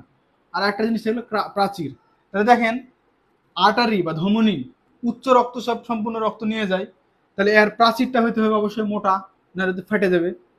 তাহলে তাহলে ধমনীর প্রাচীর হলো মোটা, আর শিরার প্রাচীর কি নিম্নচাপের রক্ত নিয়ে যায়, তো শিরার প্রাচীর হলো পাতলা। এ পুরো জিনিসটা কি মনে থাকবে? এবার একটু বলেন, পুরো জিনিসটা পারবেন? রক্তের গতি হৃৎপিণ্ড থেকে শুরু হয়, এটা হলো কি শিরার কি হয়, কৌশিক জালিকা সরি অঙ্গ প্রত্যঙ্গ থেকে শুরু হয়, সমাপ্তি কৌশিক জালিকায় শেষ হয়, এটা কি হৃৎপিণ্ডে শেষ হয়। রক্তের ধরন অক্সিজেন সমৃদ্ধ রক্ত, কার্বন ডাইঅক্সাইড সমৃদ্ধ রক্ত। রক্তের চাপ, যেহেতু এটা হার্ট হলো পাম্পার, উচ্চ রক্তচাপ সম্বন্ধ, এটা হলো নিম্ন রক্ত সম্বন্ধ। প্রাচীর, যেহেতু পাম্প করে উচ্চ রক্তচাপ সম্পন্ন রক্ত, মোটা হওয়া লাগবে, না হলে ছিঁড়ে যাবে। তাহলে ধমনী কি মানে প্রাচীর মোটা, এটা প্রাচীর চিকন। এটা কি করে, যেহেতু খুবই ফ্লোতে রক্ত আনতেছে, ওরা আবার তো ব্যাক ফ্লো হওয়ার কোনো চান্স নাই, প্রেশার তো হয়ে দিচ্ছেই, সে আর কোনো কপাটিকা বা ভালভ নাই। আর এখানে কি পাম্প কেউ করে না, তো রক্ত একটু উঠলো, উঠে আধুম করে নামে যাচ্ছে। সে একটা কথার কথা বলতেছি, আমাদের যে পেশি আছে না পায়ের পেশি, এখানে প্রচুর পরিমাণে ভালভ থাকে। আমরা যে হাঁটা চলাফেরা করি যখন রক্তটা প্রেশার, ওই প্রেশারে উপরে উঠে, কিছুটা উপরে উঠে, তো আবার যে নামে না যায়, সেখানে একটা ওয়ান কাইন্ড অফ ভালভের মতো আছে আমাদের পায়ের মাসলে বিশেষ করে আছে। আমরা হাঁটার সময় এই জন্য পায়ের মাসলকে কাফ মাসল বলা হয়, এটা ওয়ান কাইন্ড অফ হার্ট। পায়ের যে মাসলগুলো আছে, পায়ের পিছনের মাসল, এগুলো হলো কাফ মাসল বলে, এটা ওয়ান কাইন্ড অফ হার্টের মতো মাসল। বুঝছেন? এই কয়টা পয়েন্ট ক্লিয়ার? মানে পারা যাবে। এটা যদি রিটেনে আসে যে রক্ত ধমনী ও শিরার মধ্যে পার্থক্য লেখো, তারপরেও যেন পারা যায়। এখানে যদি আসে বিভিন্নভাবে আসে যে নিচের কোনটির প্রাচীর পুরু, পারবেন কার প্রাচীর পুরু, পেশার বেশি কার, ধমনী। শেষ। অক্সিজেন সম্বন্ধে রক্ত পরিবহন করে কে? আর্টারি বা ধমনী। কার্বন ডাইঅক্সাইড সম্বন্ধ করে কে? শিরা। এই আর্টারি সমাপ্তি হয় কোথায়? আর্টারি সমাপ্তি হয় কৌশিক জালিকায়। ভেনে সমাপ্তি হয় কোথায়? হার্টের। কপাটিকা বা ভালভ কার আছে? শিরার। শেষ। জিনিসটা পারা যাবে কিনা? এখান থেকে কিন্তু প্রিলিরে অনেক প্রশ্ন আসবে, আপনারা মানে বারবার হয়তো বা রিটেন পড়া দিয়ে দেখে বিরক্ত হন, মানে অনেকেই লিখছিল, কিন্তু এটা শুধু রিটেন না, মানে প্রিলিতে ভালো বোঝানোর জন্য রিটেনের আঙ্গিকে আমি বোঝালাম জিনিসটা। আরেকটা কথা আছে, পালমোনারি পালমোনারি ধমনী, পালমোনারি শিরা। বুঝছেন? আরেকটা কথা আছে, এটা একটা মনে রাখবেন যে এই পালমোনারি ধমনী আর পালমোনারি শিরা হলো এই যে এটার বিপরীত। এক কথা, নর্মাল ধমনী যদি অক্সিজেন সমৃদ্ধ রক্ত নিয়ে যায়, পালমোনারি ধমনী কার্বন ডাইঅক্সাইড সমৃদ্ধ রক্ত নিয়ে যায়। নর্মাল শিরা যদি কার্বন ডাইঅক্সাইড সম্পূর্ণ রক্ত পরিবহন করে, পালমোনারি শিরা অক্সিজেন সমৃদ্ধ রক্ত পরিবহন করে। খেলা শেষ। এর কারণ কি? পালমোনারি মানে হলো ফুসফুস, পালমোনারি শব্দের বাংলা হলো ফুসফুস। তো ফুসফুসে যেটা হয় কি, উল্টা কাজটা হয়, মানে রক্তটা এক্সচেঞ্জ হয়, কার্বন ডাইঅক্সাইড সম্বন্ধে রক্তটা তখন অক্সিজেন, মানে হার্ট থেকে কার্বন ডাইঅক্সাইড সম্বন্ধে দূষিত যে রক্তগুলো আছে, সেই রক্তগুলা হার্টের যে দূষিত রক্ত, এই হার্টের যে পরিষ্কার রক্ত, সেটা তো আর্টারি দেহের মধ্যে চলে গেল। এখন হার্টের মধ্যে যে এই যে কার্বন ডাইঅক্সাইডের সম্বন্ধে দূষিত রক্ত যে হার্টে ঢুকলো এই তো, তাই না? কার্বন ডাইঅক্সাইড সমৃদ্ধ রক্ত, দূষিত না, কার্বন ডাইঅক্সাইড সমৃদ্ধ যে রক্তটা ঢুকলো, কার্বন ডাইঅক্সাইড মানে তো খারাপ জিনিস, এই রক্তটা তো তাহলে বের করা লাগবে দেহ থেকে। তখন করে কি, হার্টের যে পালমোনারি, যেখানে ফুসফুস আছে, বুঝছেন? ফুসফুস যেটা আছে, দুটা ফুসফুস আমাদের দেহে আছে, দুটা ফুসফুস। হার্ট তখন করে কি, পালমোনারি আর্টারি দিয়ে এই ফুসফুসে রক্ত নিয়ে যায়, পালমোনারি ভেন দিয়ে ফুসফুসে রক্ত নিয়ে যায়, ভেন দিয়ে রক্ত হার্টে নিয়ে আসে, দিয়ে এই জন্য পালমোনারি ধমনী রক্তের কাজটাই উল্টা। জিনিসটা বুঝতে পারছেন? পালমোনারি বাংলায় মানে ফুসফুস। এখন এত কিছু তো হইলো, এখন হার্ট তো সারা দেহে রক্ত সাপ্লাই দিল, হার্টের তো নিজেরও রক্ত সাপ্লাই দেওয়া লাগে, মানে হার্টের আমাদের চোখ কান মুখ বাইসে আছে কিভাবে, হার্ট যে রক্ত সাপ্লাই দিচ্ছে সে রক্ত সাপ্লাইয়ের মাধ্যমে।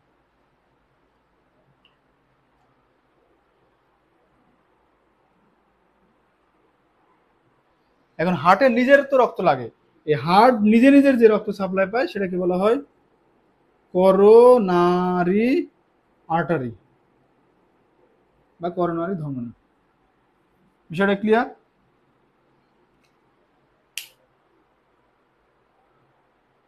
বুঝতে পারছেন?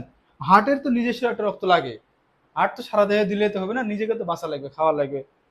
তো হার্টের নিজস্ব যে রক্ত সাপ্লাই সেটাকে বলে করোনারি আর্টারি। করোনারি বা মানে হার্ট বললাম, কার্ডিও বা করোনারি মানে হার্ট, কার্ডিও বা করোনারি এই জিনিসটা মানেই হার্ট, করোনারি আর্টারি। বুঝতে পারছেন? হার্টের নিজস্ব, হার্ট কার মাধ্যমে রক্ত সাপ্লাই হবে? করোনারি আর্টারির মাধ্যমে। এই পালমোনারি জিনিসটা কি বুঝতে পারছেন আপনারা? বুঝা না বুঝলে মনে রাখবেন যে নর্মাল ভেনের বা শিরার উল্টা কাজটা করে, তাহলেই হয়ে যাবে। একটু বোঝা না যায় তো সময় লাগতো, তাহলে ফুসফুসে যাতে এক্সচেঞ্জ হয় এই জন্য ওই জিনিসটা উল্টা।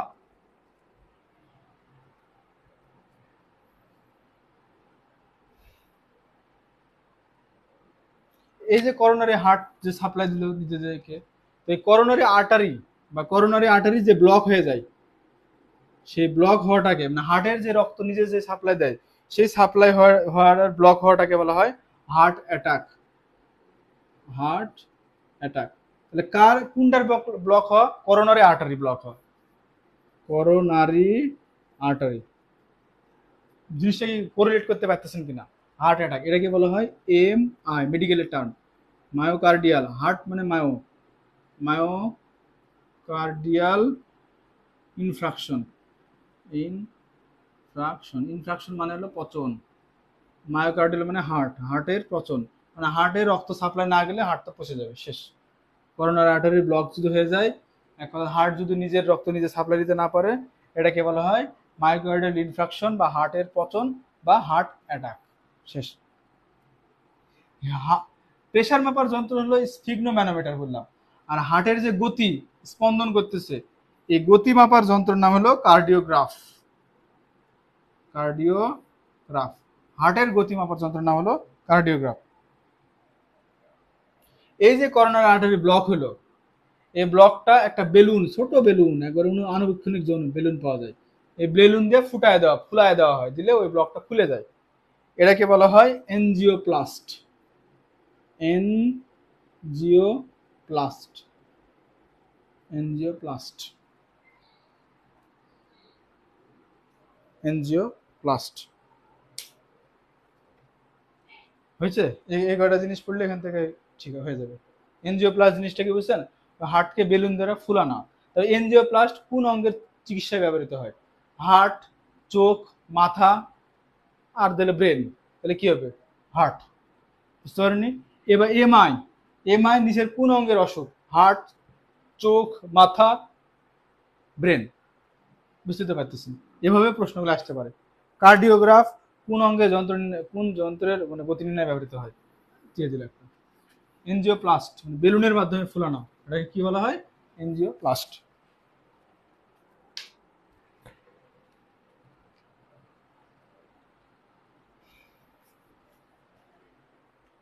এতক্ষণ যেটুকু পড়াইলাম এটুকু ক্লিয়ার হয়েছে কিনা বলেন, মানে কোনো ঝামেলা আছে কিনা, পারা যাবে কিনা? না এতটুকু যা পড়াইলাম যদি কঠিন, পারা যাবে কিনা? ছোট ছোট এখন যেগুলো পড়াবো একদম ছোট ছোট ছোট ছোট, খুব দ্রুত শেষ হয়ে যাবে, ওটা পারা যাবে কিনা?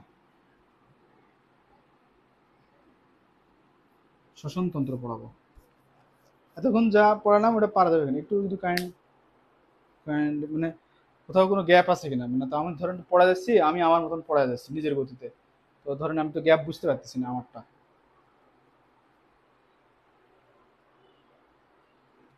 শ্বসনতন্ত্র, শ্বসন জিনিসটা কি?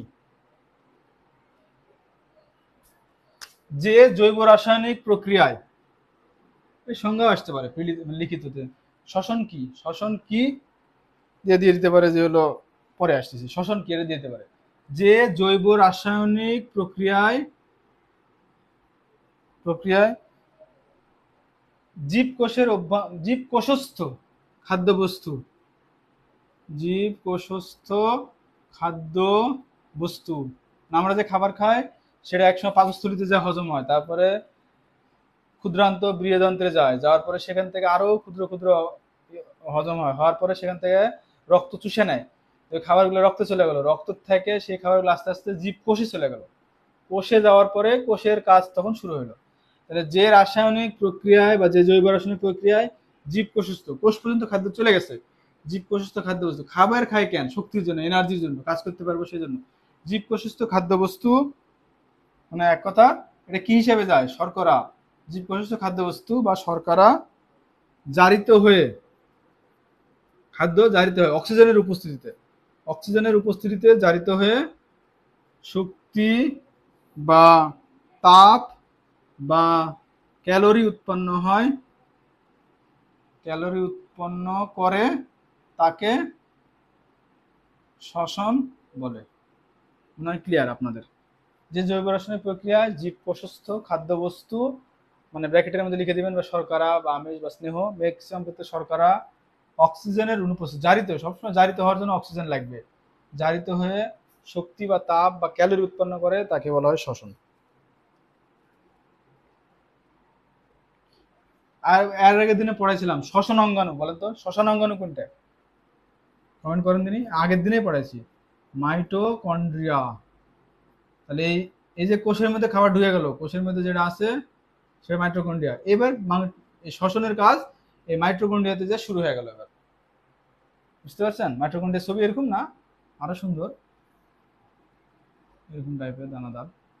এবার মাইটোকন্ড্রিয়ার কাজ শুরু হয়ে গেল, সেলের মধ্যে ঢুকে গেল শর্করা, সেলের এবার মাইটোকন্ড্রিয়া কাজ শুরু করে দিল, শ্বসনের কাজ শুরু করে দিল।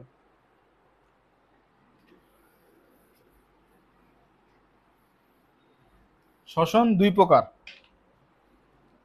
শ্বসন হলো দুই প্রকার, একটা হলো দুই প্রকার, একটা হলো সবাত, সরি, আর একটা হলো অবাত। সবাত মানে হলো অক্সিজেন উপস্থিত আছে, আমি লিখলাম না অক্সিজেনের অনুপস্থিতিতে, পরে লিখলাম ম্যাক্সিমাম শ্বসনই হয়, মানে 99% শ্বসনই হয় অক্সিজেনের উপস্থিতিতে, আবার 1% অক্সিজেনের অনুপস্থিতিতেও হয়, বুঝছো? আর অবাত মানে হলো অক্সিজেনের অনুপস্থিতিতে, অনুপস্থিতিতে। সবাত শোষণ কি? তাহলে সবাত শোষণ কি, পুরা সংজ্ঞাটা লিখে এই পাশে খালি অক্সিজেনের উপস্থিতিতে, আর অবাত শোষণের ডেফিনেশন আসলে অক্সিজেনের অনুপস্থিতিতে লিখে দিলেই শোষণটা পুরো হয়ে গেল। মানে আগের সংখ্যার সাথে তো মিলানা গেছে, তাই নি? সবাত হলে অক্সিজেনের উপস্থিত, অবাত হলে অক্সিজেন অনুপস্থিত, শেষ। এখান থেকে যেটা লাগবে, সবাত শোষণে কত এটিপি উৎপন্ন হয়, মানে শক্তি কত, ক্যালোরি ঠিক না, এটাকে এটিপি বলা হয়। তাহলে 38 এটা লাগবে, সবাত শোষণে 38 এটিপি উৎপন্ন হয়। নিট এটিপি মানে আরো বেশি উৎপন্ন হয়, কিছু হয়ে যায়, একদম নিট, নিট মানে যোগ বিয়োগ করে যেটা পাওয়া যায়, একদম যোগ বিয়োগ সবকিছু করে 38 এটিপি আমার প্রফিট থাকে, এই। আর অবাধ শোষণে 2 এটিপি উৎপন্ন হয়, এটা কিন্তু লাগবে। তাহলে আমি একটু কমেন্ট করি তো, মানে প্রশ্ন করি তো, যে অবাধ শোষণে কত এটিপি শক্তি উৎপন্ন হয়? এটা একটু কেউ কমেন্ট করেন তো। অবাধ শোষণে কত এটিপি শক্তি উৎপন্ন হয়? অবাধ শোষণে কত এটিপি শক্তি উৎপন্ন হয়? অবাধ, আমি কিন্তু সবাদ বলিনি, অবাধ। অবাধ শোষণে কত এটিপি শক্তি উৎপন্ন হয়?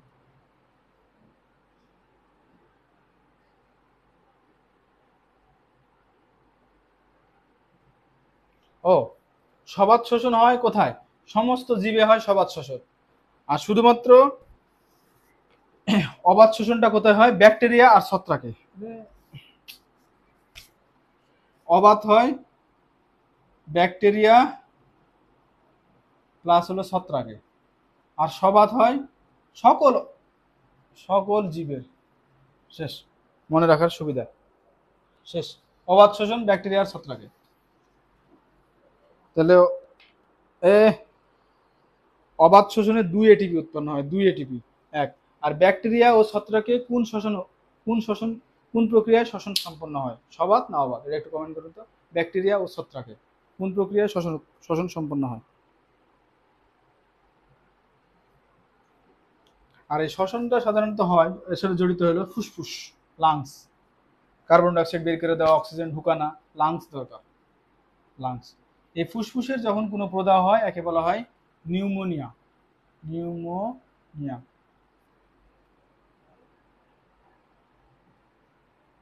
একটা গোল কৃমি নামে একটা কৃমি পাওয়া যায়, গোল কৃমি।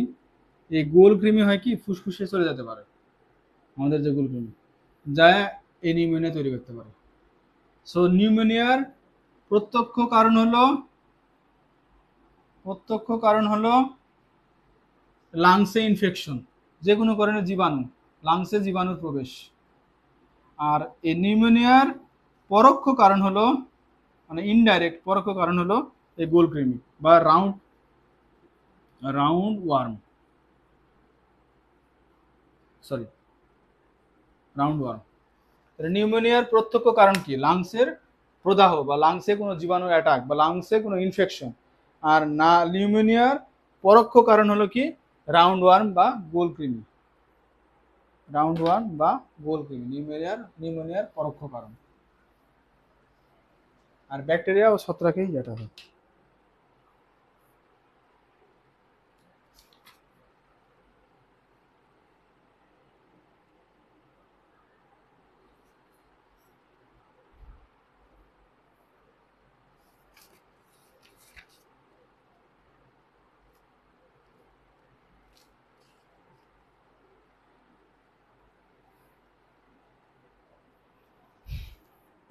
এখন যে লাস্ট একটা টপিকস পড়াবো সেটা হলো পৌষ্টিক তন্ত্র। ফ্যানের মধ্যে ঘামে শেষ।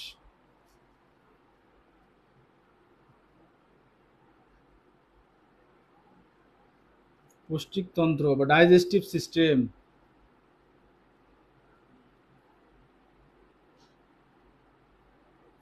ডাইজেস্টিভ সিস্টেম, পৌষ্টিক তন্ত্র।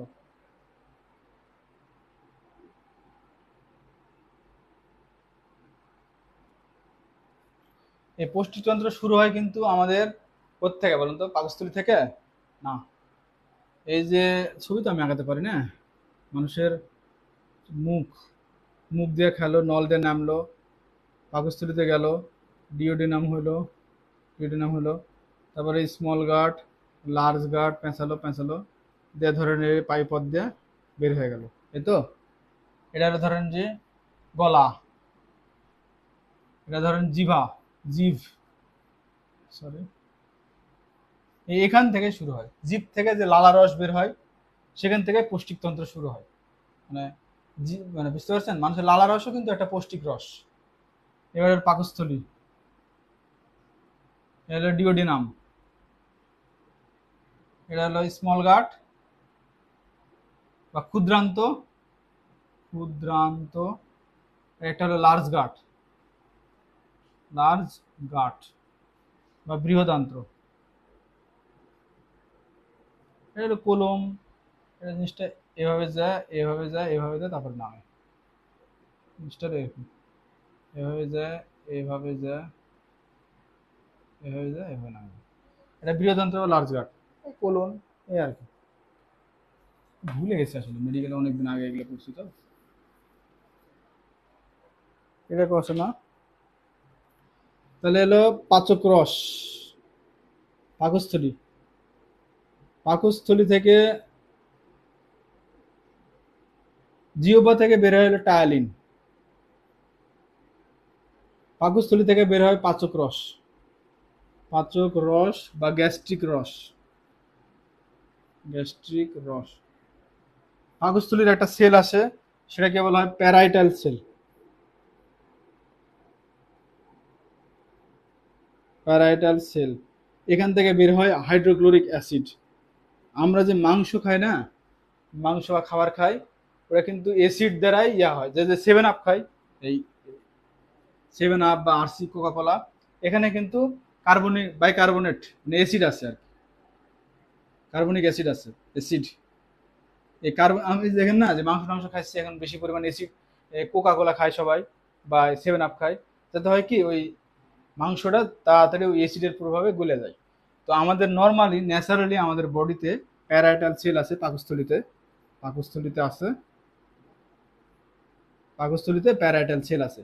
এই প্যারাইটাল সেল থেকে হাইড্রোক্লোরিক অ্যাসিড নিঃসৃত হয় অল্প পরিমাণে, যেটা আমাদের করে কি এই যে কঠিন খাবার টাবার আছে না, অ্যাসিড কাশি, অ্যাসিডের কাশি গলায় ফেলা, শক্ত মক্ত যা কিছু খাই গলায় ফেলে এই সিএল দিয়ে, শেষ। কিন্তু কোনো একটা কারণে আমাদের বলে না কোক বেশি করে খায় না, খাইলে সমস্যা। এই ধরেন যে এই এইচসিএল এর পরিমাণ যদি বেড়ে যায়, তখন ওই খাবারকে না গলা দেখা গেলো পাকস্থলীর চামড়াটাকে গলানো শুরু করে দিচ্ছে, বুঝছেন? পাকস্থলীর যে চামড়া, পাকস্থলীর চামড়া ভিতরের চামড়াকে গলানো শুরু করে দিচ্ছে। তখন হয় কি আলসার হয়ে যায়, ওখান থেকে ঘা হয়। আলসার মানে ঘা, তাহলে যেটা বলা হয় পেপটিক আলসার, পেপটিক আলসার। গল্পগুলো শুনেন, তাহলে ভাববে কি এখান থেকে স্পেসিফিক কি প্রশ্ন আসে সেটা বোঝা মুশকিল। তাহলে বুঝতে পারবেন যে পেপটিক আলসার কোথায় হয়, পাকস্থলিতে হয়। কেন হয়? যদি এইচসিএল বেড়ে যায় সেটার কারণে হয়। এই হাইড্রোক্লোরিক অ্যাসিড এইচসিএল কোথা থেকে নিঃসৃত হয়? পাকস্থলী থেকে। আরো যদি স্পেসিফিক বলে পাকস্থলী কোন সেল, প্যারাটাইল সেল থেকে। পাচক রস বা গ্যাস্ট্রিক রস কোথা বের হয়? পাকস্থলী থেকে। এই কটা প্রশ্ন আপনারা পাবেন এখান থেকে। পাকস্থলী থেকে বের হয় গ্যাস্ট্রিক রস বা পাচক রস, এই পাকস্থলী থেকে বের হয় এইচসিএল। প্যারাটাইল সেল থেকে, পাকস্থলীর একটা সেল প্যারাটাইল সেল, সেখান থেকে বের হয় হাইড্রোক্লোরিক অ্যাসিড। এই হাইড্রোক্লোরিক অ্যাসিড করে কি আমিষকে গলায় ফেলা দেয়, আমিষই সাধারণত কঠিন থাকে। আবার যদি বেশি হাইড্রোক্লোরিক অ্যাসিড বের হয়ে যায়, বেশি আরসি কোকা কোলা খান, তাহলে কি হবে ওই যে পাকস্থলী নিজেই গলাতে কোষগুলো গলাতে শুরু করবে, করে দেখেন ঘা হয়ে যাবে, ওটাকে বলা হয় পেপটিক আলসার বা পেটের ঘা।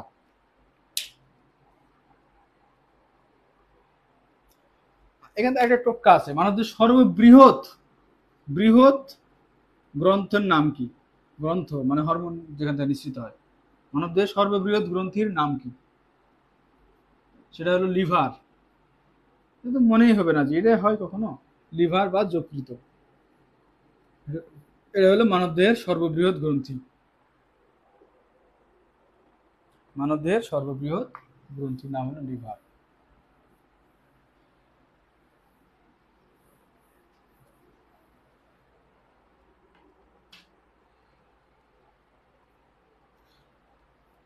একবার একটা বললাম যে লোহিত রক্তকণিকা যেটা দেখালাম না, সেটা কোথায় ধ্বংস হচ্ছে? প্লীহায়। মনে করে দেখেন, প্লীহায় ধ্বংস হচ্ছে। এই লোহিত রক্তকণিকা যখন প্লীহায় ধ্বংস হচ্ছে, সেখানে তৈরি হচ্ছে হলো বিলিরুবিন। বিলিরুবিন, লোহিত রক্তকণিকা বা আরবিসি যখন প্লীহা বা স্প্লিনে ধ্বংস হচ্ছে, তখন এখানে তৈরি হচ্ছে বিলিরুবিন। তাহলে এবার বলেন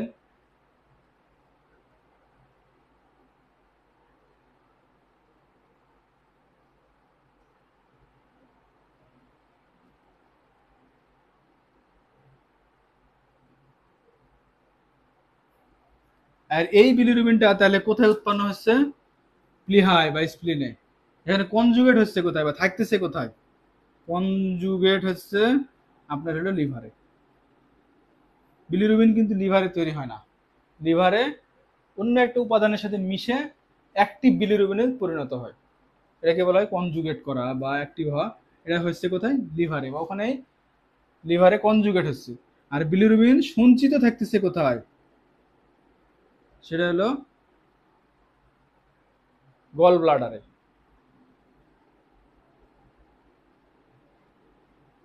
গল ব্লাডার মানে পিত্তথলিতে, এক কথা পিত্তথলিতে।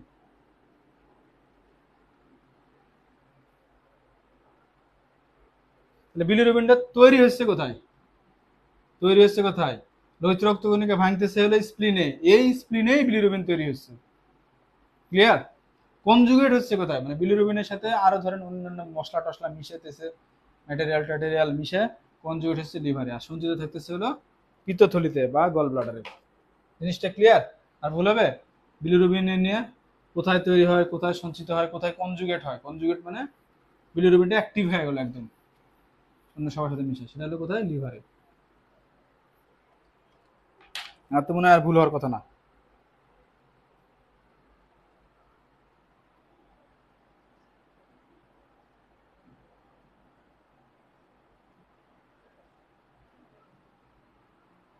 ওহো, পরিপাকের জন্য একটা জিনিস দরকার ছিল, শুরুতেই বলা ছিল দাঁত। পরিপাকে কিন্তু দাঁতও লাগে। দাঁতের যে আবরণ সেটাকে বলা হয় এনামেল।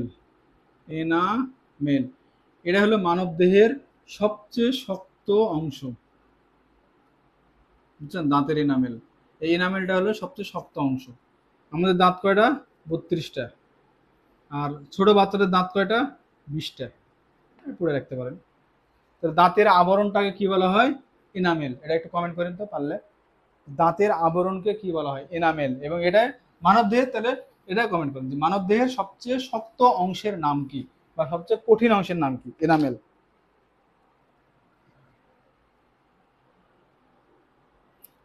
এই যে আগে পড়ালাম না বিলিরুবিন, বিলিরুবিনের মাত্রা বাড়াটাকে বলা হয় জন্ডিস।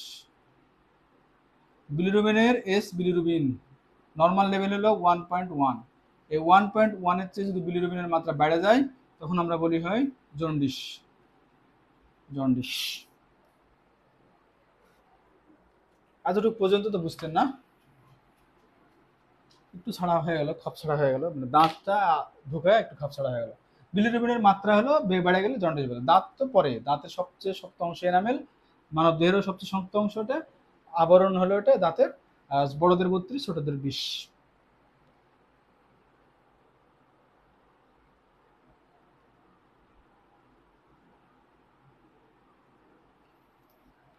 এখন আমরা জানি খাদ্য হলো 3 ধরনের আছে: শর্করা,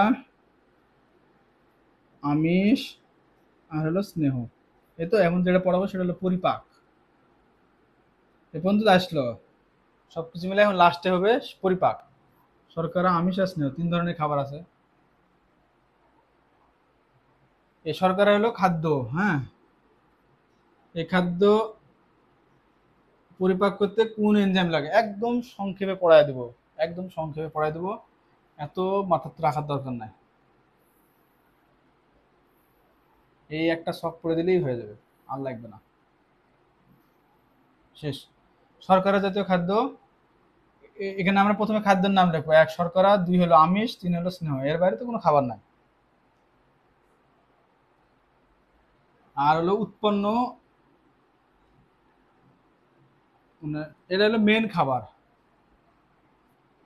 এটা পরিপাক হলো এনজাইম দ্বারা পরিপাক হলো উৎপন্ন উপাদান, যে কি উপাদান তৈরি হলো, এই এটা লাগবে। শর্করা জাতীয় খাদ্য থেকে কি উৎপন্ন হয়, আমিষ থেকে কি উৎপন্ন হয়, স্নেহ থেকে কি উৎপন্ন হয়।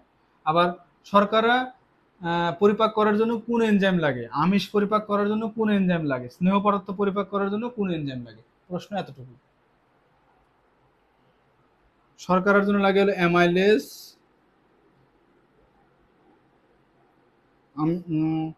স্নেহ মানে হলো লিপিড, এটার জন্য লাগে হলো লাইপেজ। আমিষ বা প্রোটিন, এর জন্য লাগে ট্রিপসিন। এখানে বইয়ে অনেক করে বিশাল করে আলোচনা করা আছে, আমি জাস্ট শুধু সংক্ষেপে বলে দিলাম। শর্করার জন্য লাগে হলো অ্যামাইলেজ, আমিষের জন্য লাগে হলো ট্রিপসিন, স্নেহ বা লিপিডের জন্য লাগে হলো লাইপেজ। শেষ। তাহলে শর্করা পরিপাক করার জন্য কোন এনজাইমের দরকার? অ্যামাইলেজ। আমিষের কোন দরকার? ট্রিপসিন। স্নেহর জন্য লাইপেজ। ভালোভাবে দেখেন, আমি এখান থেকে প্রশ্ন করব, এখানে শেষ করে দেবো পড়া, এটা যেন পরে পড়া না লাগে। শর্করা থেকে যে খাবার উৎপন্ন হয় সেটা হলো গ্লুকোজের নাম শুনছি না আমরা? গ্লুকোজ, ফ্রুক্টোজ, গ্যালাক্টোজ, এগুলো।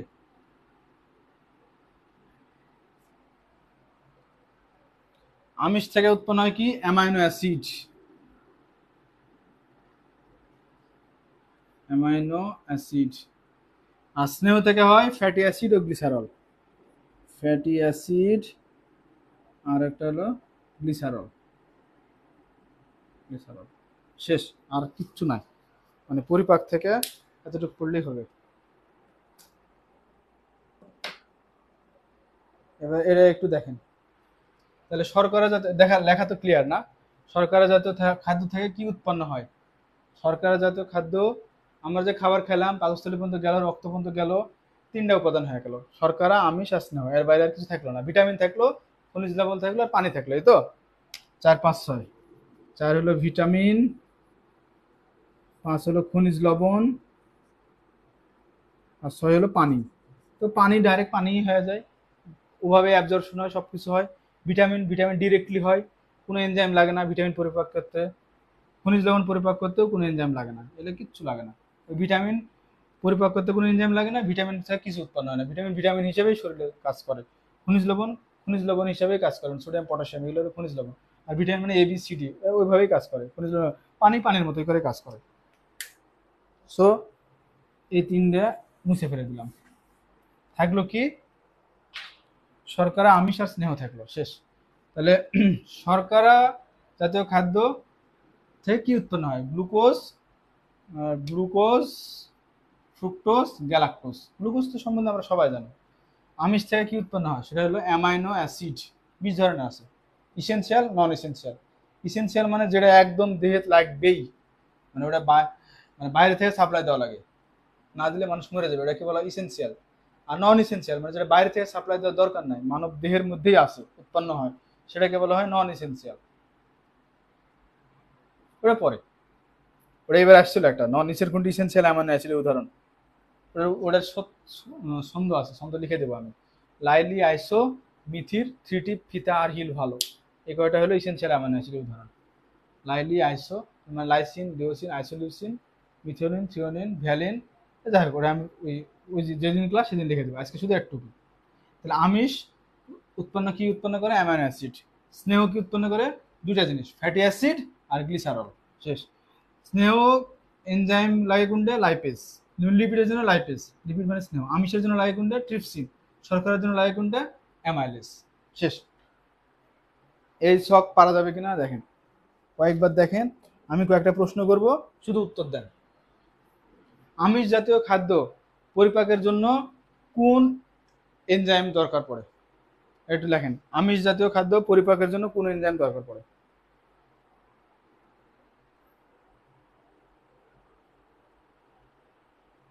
কয়েকটা প্রশ্ন করবো।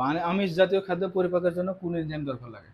এটাই, একটু পড়লে আপনার পুরো গদবাদা পড়া লাগবে না, কোনো বইয়ের অংশে এটা প্রয়োজন তুলে রাখেন,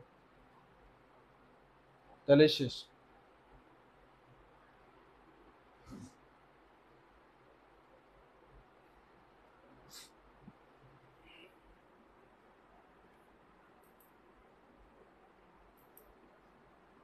আমিষ জাতীয় খাদ্য পরিপাকে কোন এনজাইম লাগে?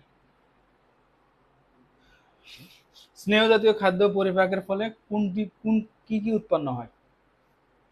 Glucose, fructose, amino acid, fatty acid ও গ্লিসারল। কোনটি উৎপন্ন হয়?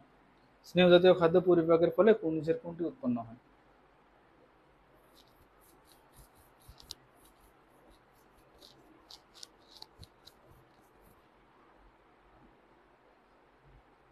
আপনাদের হয়তো মনোযোগ নাই, এটা আমার মনে হয় বুঝতে পারলেন কিনা জানি না, লাস্টের অংশটুকু। আর একটা প্রশ্ন, যে শর্করা জাতীয় খাদ্য পরিপাকের জন্য কোন এনজাইমের দরকার পড়ে?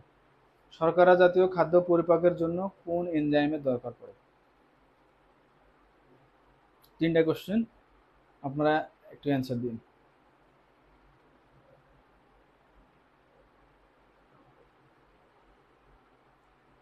আমিষ পরিপাকের ফলে নিচের কোনটি উৎপন্ন হয়? আমিষের ফলে কোনটি উৎপন্ন হয়?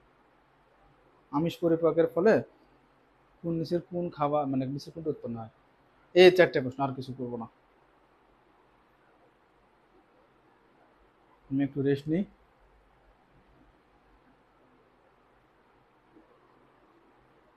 পুরা মানব দেহ কিন্তু কাভার হয়ে গেছে। আপনারা যারা ক্লাসে উপস্থিত ছিলেন, আমার মনে হয়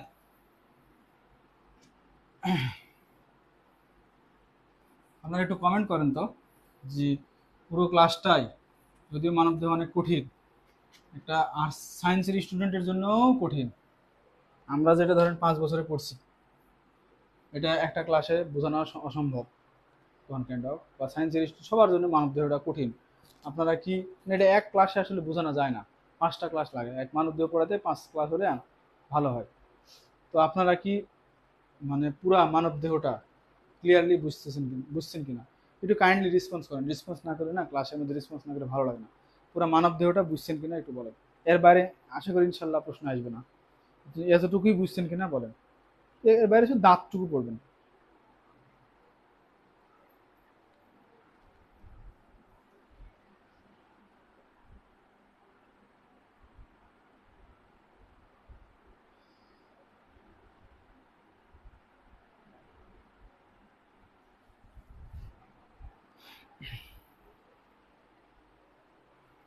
আর একটু রিভিশন দিয়ে দিন, পড়াটা রিভিশন দিন। আমি তো হোয়াটসঅ্যাপ গ্রুপে দিয়ে দিছি আগেই, আপনারা হয়তো বা খেয়াল করেননি।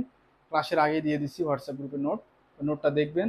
নিজেরা নিজেরা হয়তো বা একটা নোট বানাইছেন, সেই নোট আর ওই নোটের মধ্যে ট্যালি করবেন, ক্লাসটা দেখবেন। বাস একবার দুইবার তিনবার পড়বেন, দেখবেন ইনশাল্লাহ মানবদেহ ক্লিয়ার হয়ে গেছে।